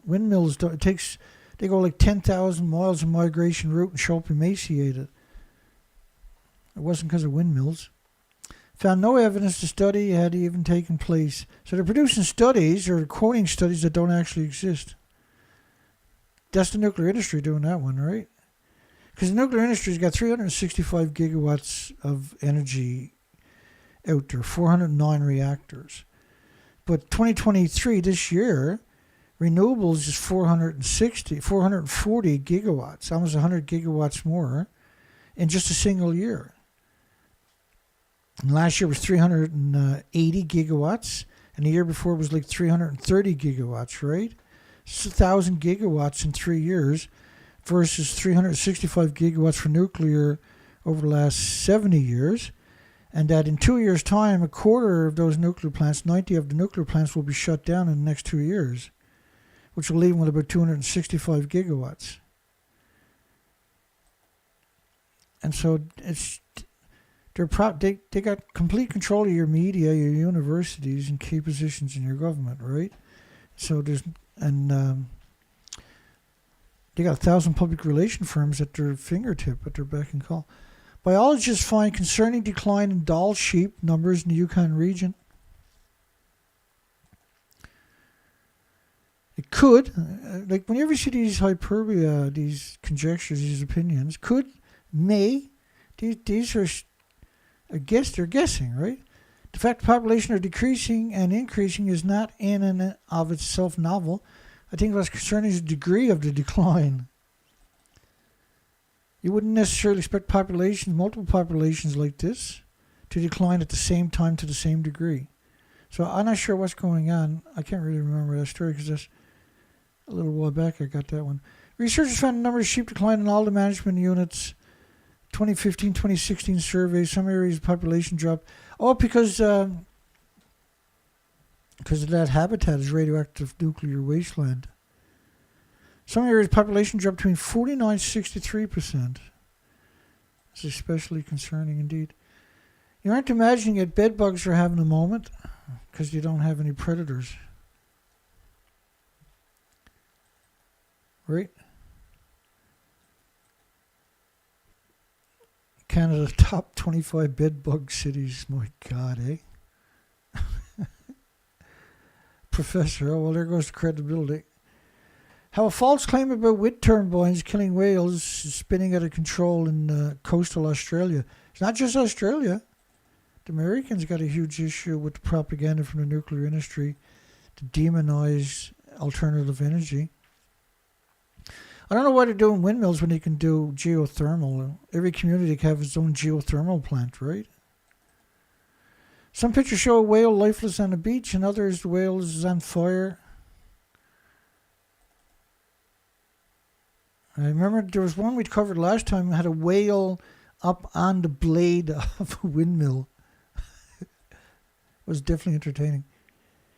Recently, they've been appeared on posters and placards in the social media posts in New South Wales Hunter regions as part of a growing campaign against the Albanese government plan to open offshore wind farm zones off the coast. Yeah, because it's not a really solution. That's why they're doing the wind farms. Like Australia is perfect for renewables and perfect for storage too. They can do massive compressed air storage and water batteries that can easily, power major cities. But they can also do geothermal. Australia is beautiful for geothermal, and they can do shallow geothermal for the winter times if they wanted to. It's paid for by people from the fishing community. The fake articles on social media purported to be from his publication claimed offshore wind projects would kill about 400 whales a year.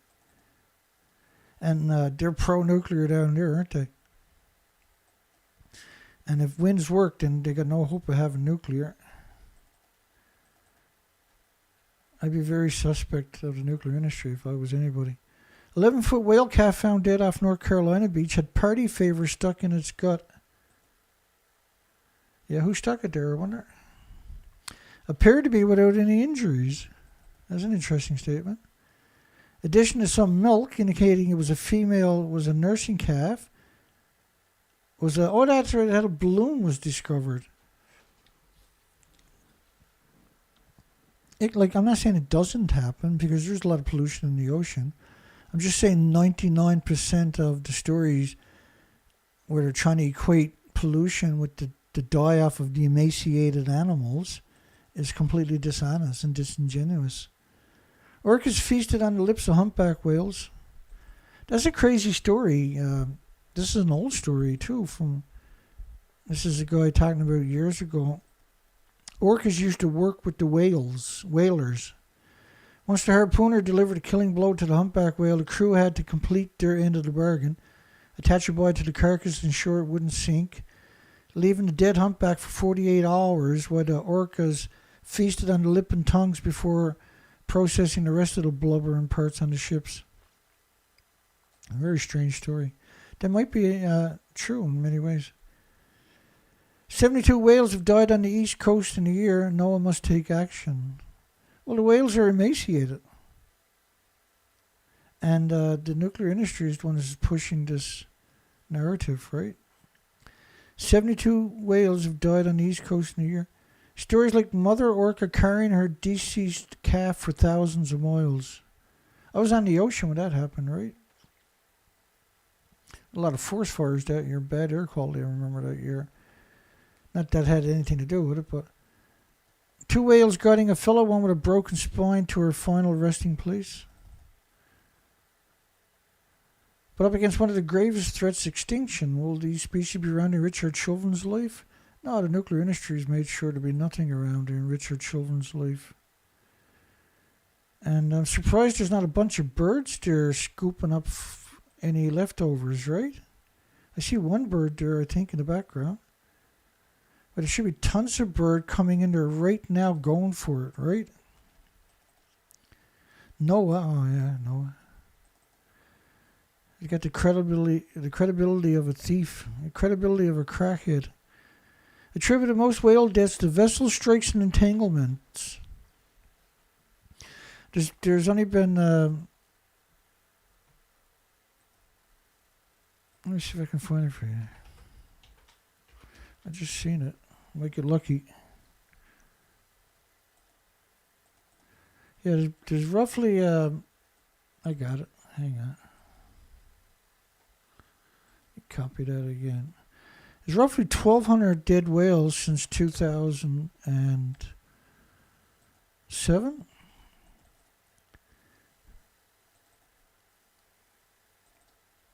There have been about 1,200 reports of whale and boat collisions, not necessarily deaths, since a worldwide database launched in 2007. Since 2016, there's over 10,000 just gray whales, not counting all the other species that have died off, but just gray whales. So when they come out and say Noah's attributed most of the whales' death to vessel strikes and entanglements, they're simply not being honest, are they? Here's a story from 2019 in June. U.S. biologists probe death of 70 emaciated gray whales. 70 emaciated gray whales. 70 emaciated gray whales. 70.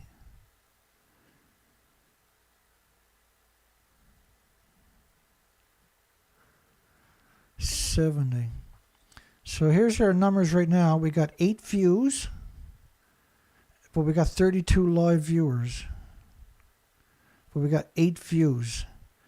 Last night I had 12 views when the 2-hour show was over that I'm doing for a decade.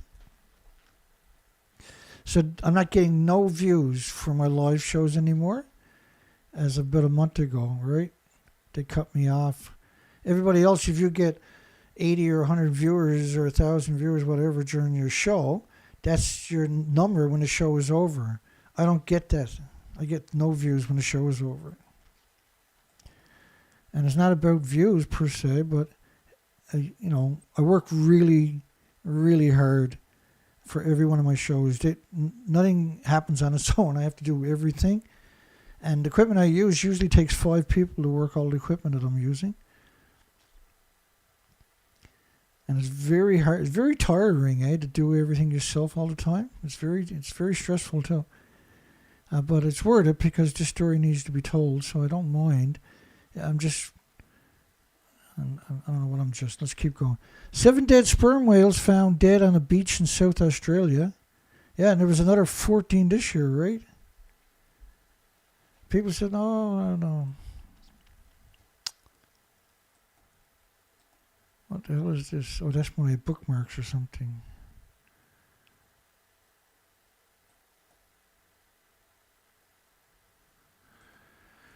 "17 sperm whales found dead in a mass stranding on an Australian island." Oh, that was last year, September. A little over a year ago. 14 dead sperm whales washed up on the island. And there was a couple of hundred polar whales washed up in New Zealand at the same time, right? And then another couple of sperm whales washed up a couple of days later. And there's no legacy of them doing this pre-Fukushima. These are all post-Fukushima. Sperm whales stranded on the sandbars. Christchurch Beach died overnight, November this year, last month, 2023. Thousands of dead and dying birds are washing ashore on the east coast. And Australia, headed to the beach, being greeted by horrific sights. The short-tailed shearwaters, known as mutton birds, travel 10,000 kilometers from Alaska to Victoria to Tasmania every year to breed. Several theories to the cause of the deaths, but climate change is largely blamed. Yeah, just throw the big turd in the punch bowl every time.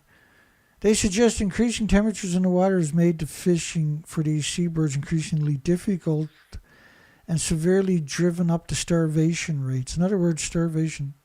The food chain is broken because of Fukushima.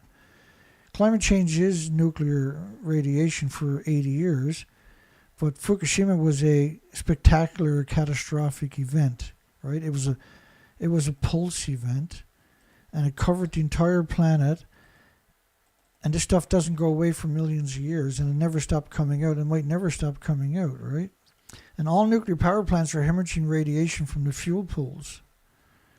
This is the reality. People can pretend the academics are not going to bother. They won't get any money for studies to study that, right? They have to come out with the same old song and dance, just screeching climate change. They'll get all the money they want. One user in social media said their friend collected over 150 dead birds from their local beaches. Others are saying he saw dozens to hundreds in their area. Stack of dead birds.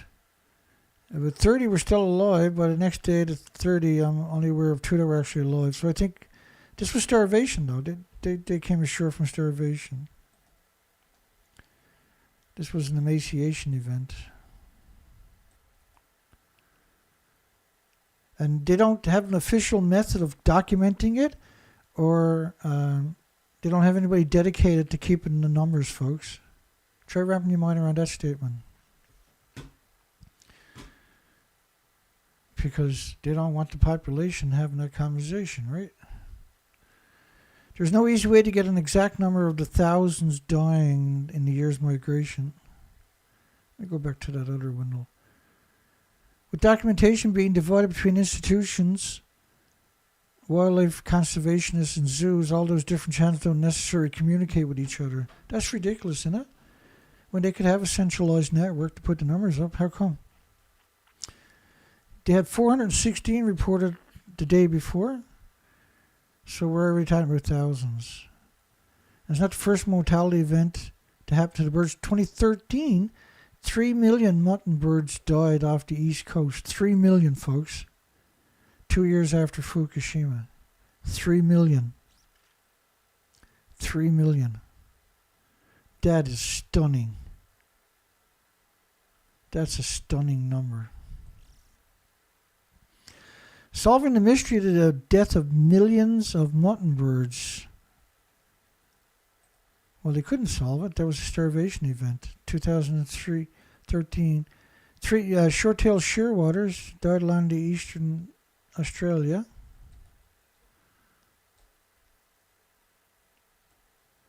Seabirds were eating a lot of non-food material, including floating pumice, which is from underwater volcanoes, and plastic.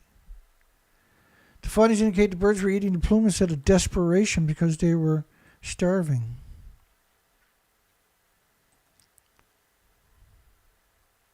And have you ever been on the ocean when you had the migratory shearwaters? And what they do is they keep their wings very rigid, and they glide right along the surface with the big waves, the ground swells. Stunning to watch. I've very fond memories of these birds. The sky would actually be black for several days when they were on their migratory routes, and we would be out on the ocean doing hook and line. And we used to have to put lead or bricks on our ground line to make it sink, because otherwise they would get caught up on the hooks. It was stunning. Elusive scaly creature last seen in 1981, rediscovered in the grasslands of Australia.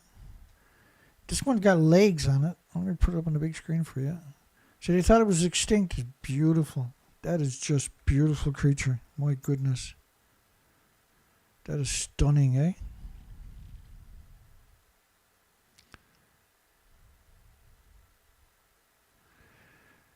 Yeah. Patrick Moore from Greenland. Patrick, he pumps for Monsanto GMO, right?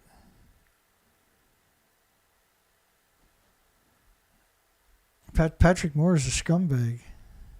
Patrick Moore is a degenerate scumbag, for goodness sakes. Fukushima actually happened.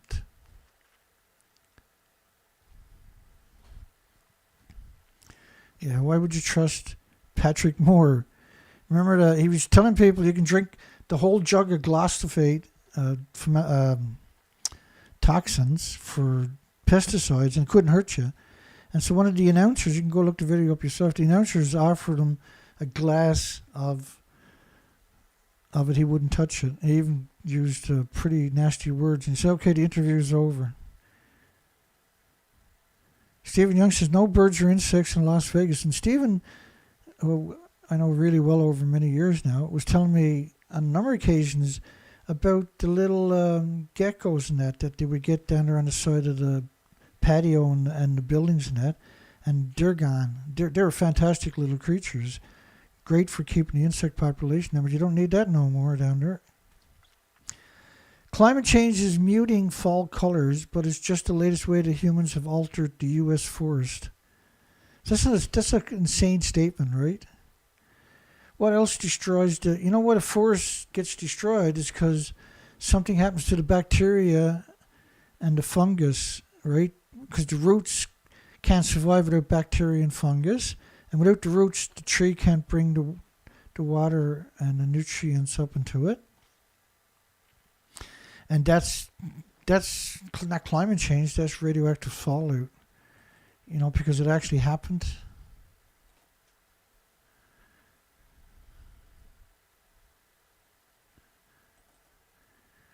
Color changes are occurring later in the season. Avian flu decimates 5% of Peru's sea lion, sparking conservation alarms. But when they showed the pictures, what do you got there? That's an emaciated sea lion. It's not supposed to have any wrinkles whatsoever. It's clearly emaciated. And over 5,000 Peruvian sea lions. So, it takes a long time for them to lose that much fat and to have those kinds of that weight loss that you got, because they're usually very plump, very round insects. Insects are holding our planet together, but they're disappearing. And we've done lots of research on insects. It's so hard to find anything. And the ones you're finding are the feeder insects, like the mosquitoes, and there's no predators, right? And I got a study there on, I don't know where it's to off the top of my head. I got a study there on it was like 30 insect-eating, bird-eating, like small birds, right? And they were raising their hatchlings for 21 days or something before they started to fly. And ate over 5 million insects. which was counted by a bunch of universities from the cameras, right? It's like 600 a day for each fledgling. And the last couple of years, the nests were abandoned. The babies had died of starvation. Dung could sit on the ground surface of this Michigan farm for years. It would pile up, and you would probably see no grass anymore. The dung beetles would break up the manure, take small bits underground, and turn the manure into accessible nutrition. And they're gone. Warning of a drastic insect loss. 40% of insect species are threatened by extinction. Well, it's worse than that. The bottom of the food chain, insects feed birds and fish, and predatory insects like wasps and lady beetles. Each species can be destructive to crops. And while it can't be overstated how important the bees are for the pollinating service, important, that's hardly the word, vital. Flies are also pollinators that support the production of food like mangoes, avocados, and chocolate. They're kind of like the foundation organism on the planet, the keystone species. Without insects, without soil and microorganisms, humans don't really exist in the long run. That's a fact. Well, it goes back to the fungus, right, and the bacteria. Without that in the soil, because that allows the ecosystem, right, to break down the foliage and the litter and everything, which is a huge ecosystem of species. And that's why you're having these forest fires, because the fungus and the bacteria doesn't exist in a lot of the prime areas. And so the forest is not breaking down, the foliage and the litter doesn't break down. So after a number of years, it's very dry, and the ground doesn't soak up water anymore because you don't have that ecosystem. And that's why you have all these flash storms, right, because it doesn't soak into the ground anymore. But what happens also is during the really dry periods, a lightning strike, you have this foliage and litter that's been there for several years that didn't break down, but it's very light because it's dehydrated, and it floats very long distances, like thousands of feet, and these big fire plumes are landing. And it causes the forest fires to burn immensely, which is self-sustaining after a certain size. Male-killing virus is discovered in insects. The chance finding in a Japanese university greenhouse could help researchers find a way to control agricultural pests or even insects that spread diseases. Won't have to worry about that anymore in the near future. And I wouldn't give the Japanese credit for anything anymore for the extinction event we see. Scientists, because they hit it, didn't give anybody a chance to stop it. And the International Atomic Energy Agency played a big role into it too. Scientists in Japan identified a virus, which is UN, right, that selectively kills males. And it happens to be inheritable, creating generations upon generations of all females. If I don't got no males, then guess what happens? Discovery made in caterpillars and described Monday in the Proceedings of National Academics of Science is robust evidence that more than one virus has evolved to selectively kill the male insects. Why the falling numbers of insects should bug us. Over the past 3 decades, various countries, including Germany and North America, reported a decline of over 50% of the insect population. It's the last 12 years we have seen just this explosion of the species just being destroyed, exterminated basically, particularly on the tidal zones. It was stunning. And, in those tidal zones I showed you at the beginning, from the research expeditions that are carried out for 6 years, there used to be around 30,000 insects at the high tide line. They were wiped out too. The number of insects hitting one's car and windshields is drastically reduced in recent years. I do believe I was the first one to report on that, right? Back in 2014. And we were stunned. And what we done some serious research for the next couple of years. But we went through some extreme research looking for the insects. We couldn't find them. We were freaked out by it. Where did the population disappear to so quick? This number is a rough indicator of the density of insects present around us. Food, soil, and water. How the extinction of insects would transform the planet. Food, soil, and water. What's not to like about a bee? They're not going to hurt you on purpose. They're very docile for the most part. You can let them land on you. There's zero possibility they're going to sting you. A new study doubles the number of species at risk of extinction to 2 million, driven by the latest data in insects. What about if you put my data into that equation? What would happen then, I wonder, from all my research expeditions? Losing these tiny creatures would have huge implications for life on Earth. When apple blossoms are pollinated, seeds pump out hormones telling the plant to produce the right vitamins, minerals, rate of growth. They help formulate crunchiness, size, and shape. And lose the pollinators, however, and the fragile system becomes unbalanced. If only 3 or 4 of the seeds got pollinated, our apples may grow lopsided, and the nutritional value might decrease, or could the shelf life of the fruit turning it brown and wrinkly before its time. That's incredible, isn't it? A new report warns 2 million species at risk of extinction, twice as many as in previously estimated by United Nations. Why is United Nations in any equation? Really? They don't have sovereignty over any country. There are 195 militaries. Why are they in part of the equation? Really, they should never be part of the equation. They shouldn't. Like, if a country can't set its own policy, then hire somebody that can. You don't need to take the policy of a military-industrial complex, which is 195 militaries. There used to be the League of Nations, was a military-industrial complex. After Hiroshima and Nagasaki, right, it repackaged itself as some savior like United Nations. Now it has infiltrated every facet of humanity.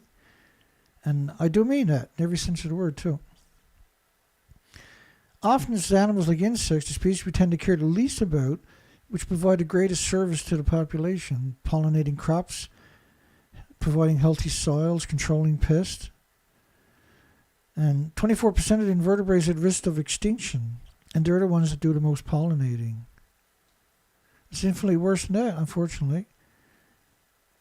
Crops that must provide most of our vitamins and minerals, like fruits, vegetables, and nuts, depend on pollinators and organisms in the soil that keep it fertile. Like bacteria and fungus is the most important part of the soil, because you can't have the other species there without that foundation. An estimated 75% of the food crops rely on pollinators to some degree, and 95% of food come directly or indirectly from the soil. If you get less pollinators, you're going to get less production, but only less yield or tonnage. Not only less yield or tonnage, you notice I'm getting tired when I'm starting to miss a lot of words. Your strawberries will be misshapen, but we're almost finished, so that's okay. And they won't be so packed full of sugar. So the significance is unbelievable, actually, isn't it?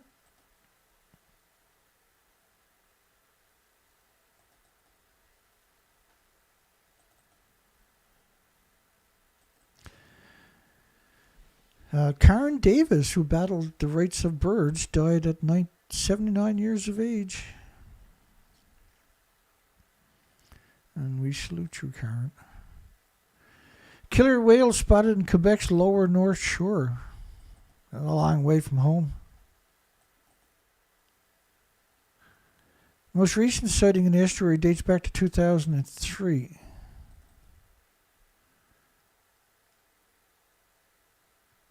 More than 10 humpback whales remains in the estuary.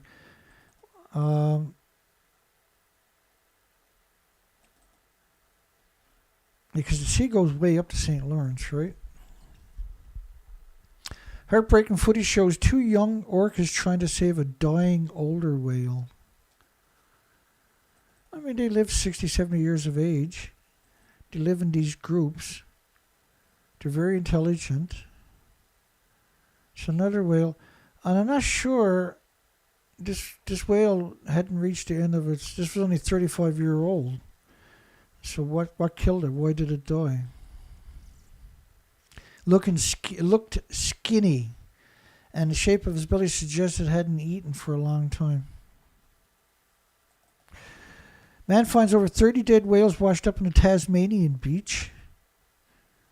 34 carcasses. I think that's the long-finned pilot whales. And post-Fukushima, there's been more whales died there in post-Fukushima than its entire history by orders of magnitude, right? Particularly group dies fairly quickly, suggesting they all could have been sick. Or like 2015, 2016, I should have dug up them stories tonight when they reported on the pilot whales. They always acknowledged that they were emaciated. But we covered it, and then they used to start, in 2017, they started saying something like they're not emaciated in the stories right away. But why were they saying in 2015 and 16 they were, but in 2017 they would come out and claim they weren't emaciated?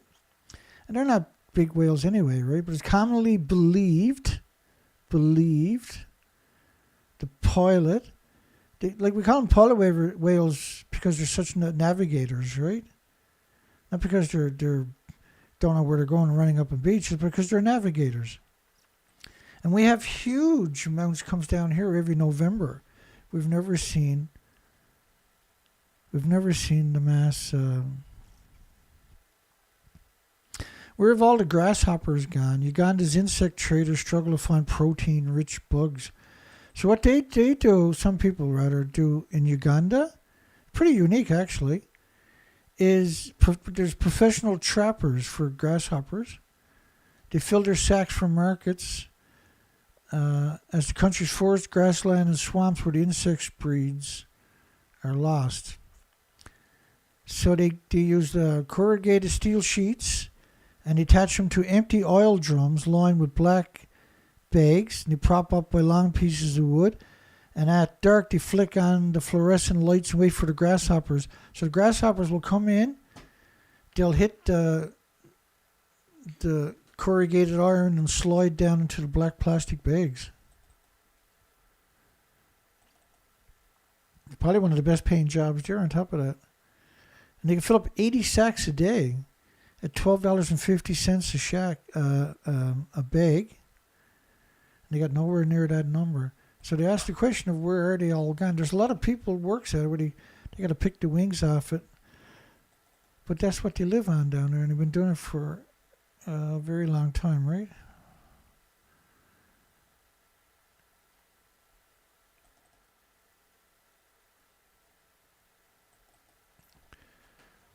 I must have missed a headline for that story.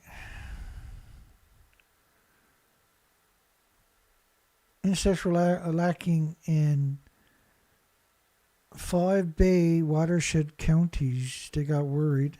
This was an American story, and I missed the headline. I got listed below, but I didn't get the screen capture. Oops. Low levels insect larvae from mayflies, stoneflies, caddisflies prompted Virginia State Water Control Board to approve new pollution limits on sediment waste for the streams of 5 rural Virginia counties. These species of flies serve as sensitive indicators of the water qualities. New limits will benefit not only the local water in the counties, but also the tidal rivers downstream in Shakespeare. And Shakespeare Bay, they fired a lot of depleted uranium in that bay, right? The mayfly nymphs, along with stoneflies and Cassidy fly larvae, have long figured in scientific water quality assessment protocols for freshwater streams. The insect larvae require clean water to survive. They also play important roles in the healthy ecological process of the streams, which in turn influences healthy functioning in the tidal waters downstream. I just thought that was a really interesting story. So they got $286 million in adopted 2023 budget to help farmers defray their costs. And I wish I had the headline and I apologize, but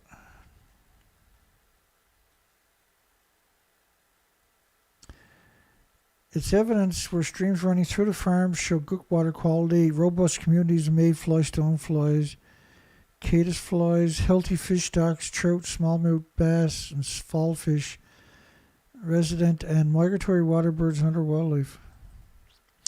Video of the Hercules beetle, the world's largest flying insect. I got a video of that. An impressive 7 inches. Look at the size of this baby. Yeehaw. Where's the video of it too? Oh, that's the next one is the video. I'm going to play the video so you can hear how loud, incredibly loud these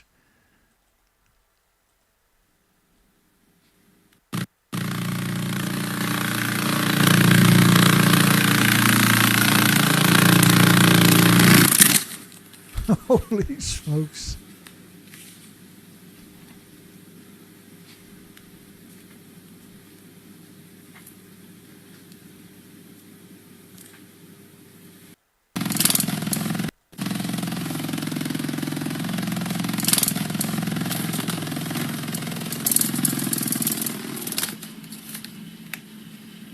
That's really something, eh?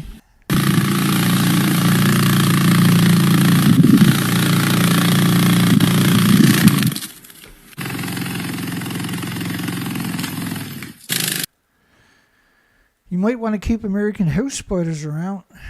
They're pretty harmless, right? We can't find any spiders in the forest down here. They're really good spiders. They won't hurt you, and they control a lot of the insects in your house populations. Wasps, ants, cockroaches, mosquitoes, grasshoppers. Babies of near extinct sea star species hatched by San Diego Zoo and Scientific First. The sea star has almost disappeared.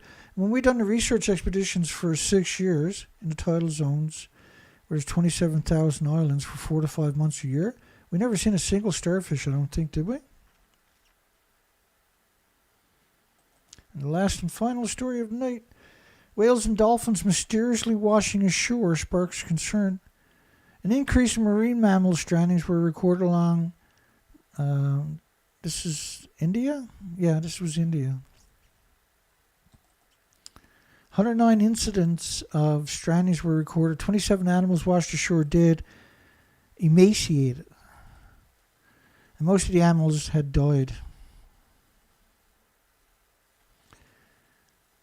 And there was one more story there. Global atmospheric river ranking new categories like hurricanes. I can't remember why I got that, so let's play it. I'm going to have to adjust the volume. That's the last story of the night. Atmospheric rivers are quite literally rivers in the sky. They're long, narrow bands in the atmosphere that carry large amounts of water vapor, usually from the tropics. The classic example of an atmospheric river spanning over 3,500 kilometers all the way from the tropics. They most often impact the west coast of the U.S. and Canada, sometimes causing flooding, mudslides, and structural damage to communities. We knew that this was a high-end Category 3 atmospheric river. This area completely flooded out as far as the eye can see. But the threat of atmospheric rivers has grown in recent years, combined with a warming world largely caused by burning fossil fuels. Researchers are now recommending categorizing them like hurricanes or earthquakes.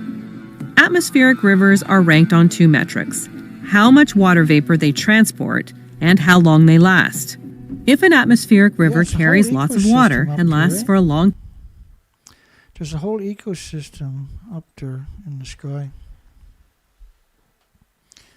And Fukushima has contaminated it permanently. Okay, so let's close down the poll. And because we've been cruising for 2 hours 38 minutes, we might as well we'll give it up. We'll just give it up. It's pretty late where I'm too. It's 12:30 at night. And so these plumes have covered the planet in a very short while, and they destroyed that ocean above us, right? And that radiation never goes away. It's been going on for 80 years, the salt upon all the species on our planet. Let's close the poll here. What do we got? The Fukushima nuclear fallout from 4 melter reactors and 8 fuel pools, the catalysts of the extinction level event. And we basically got 100%. We got 44 likes.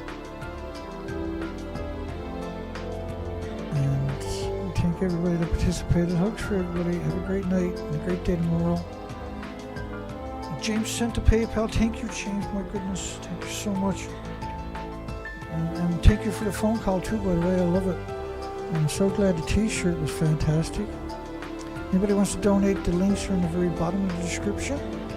From my website, any credit card, literally any kind of credit card, or PayPal, link directly to my PayPal is at my site.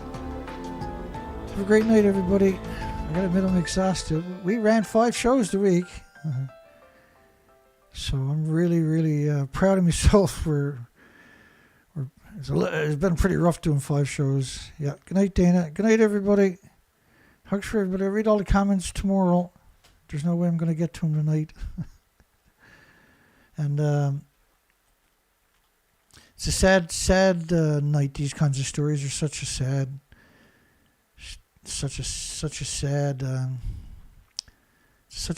thing. We'll see everybody on the other side. Have a great night. Hugs for everybody. Take care, folks.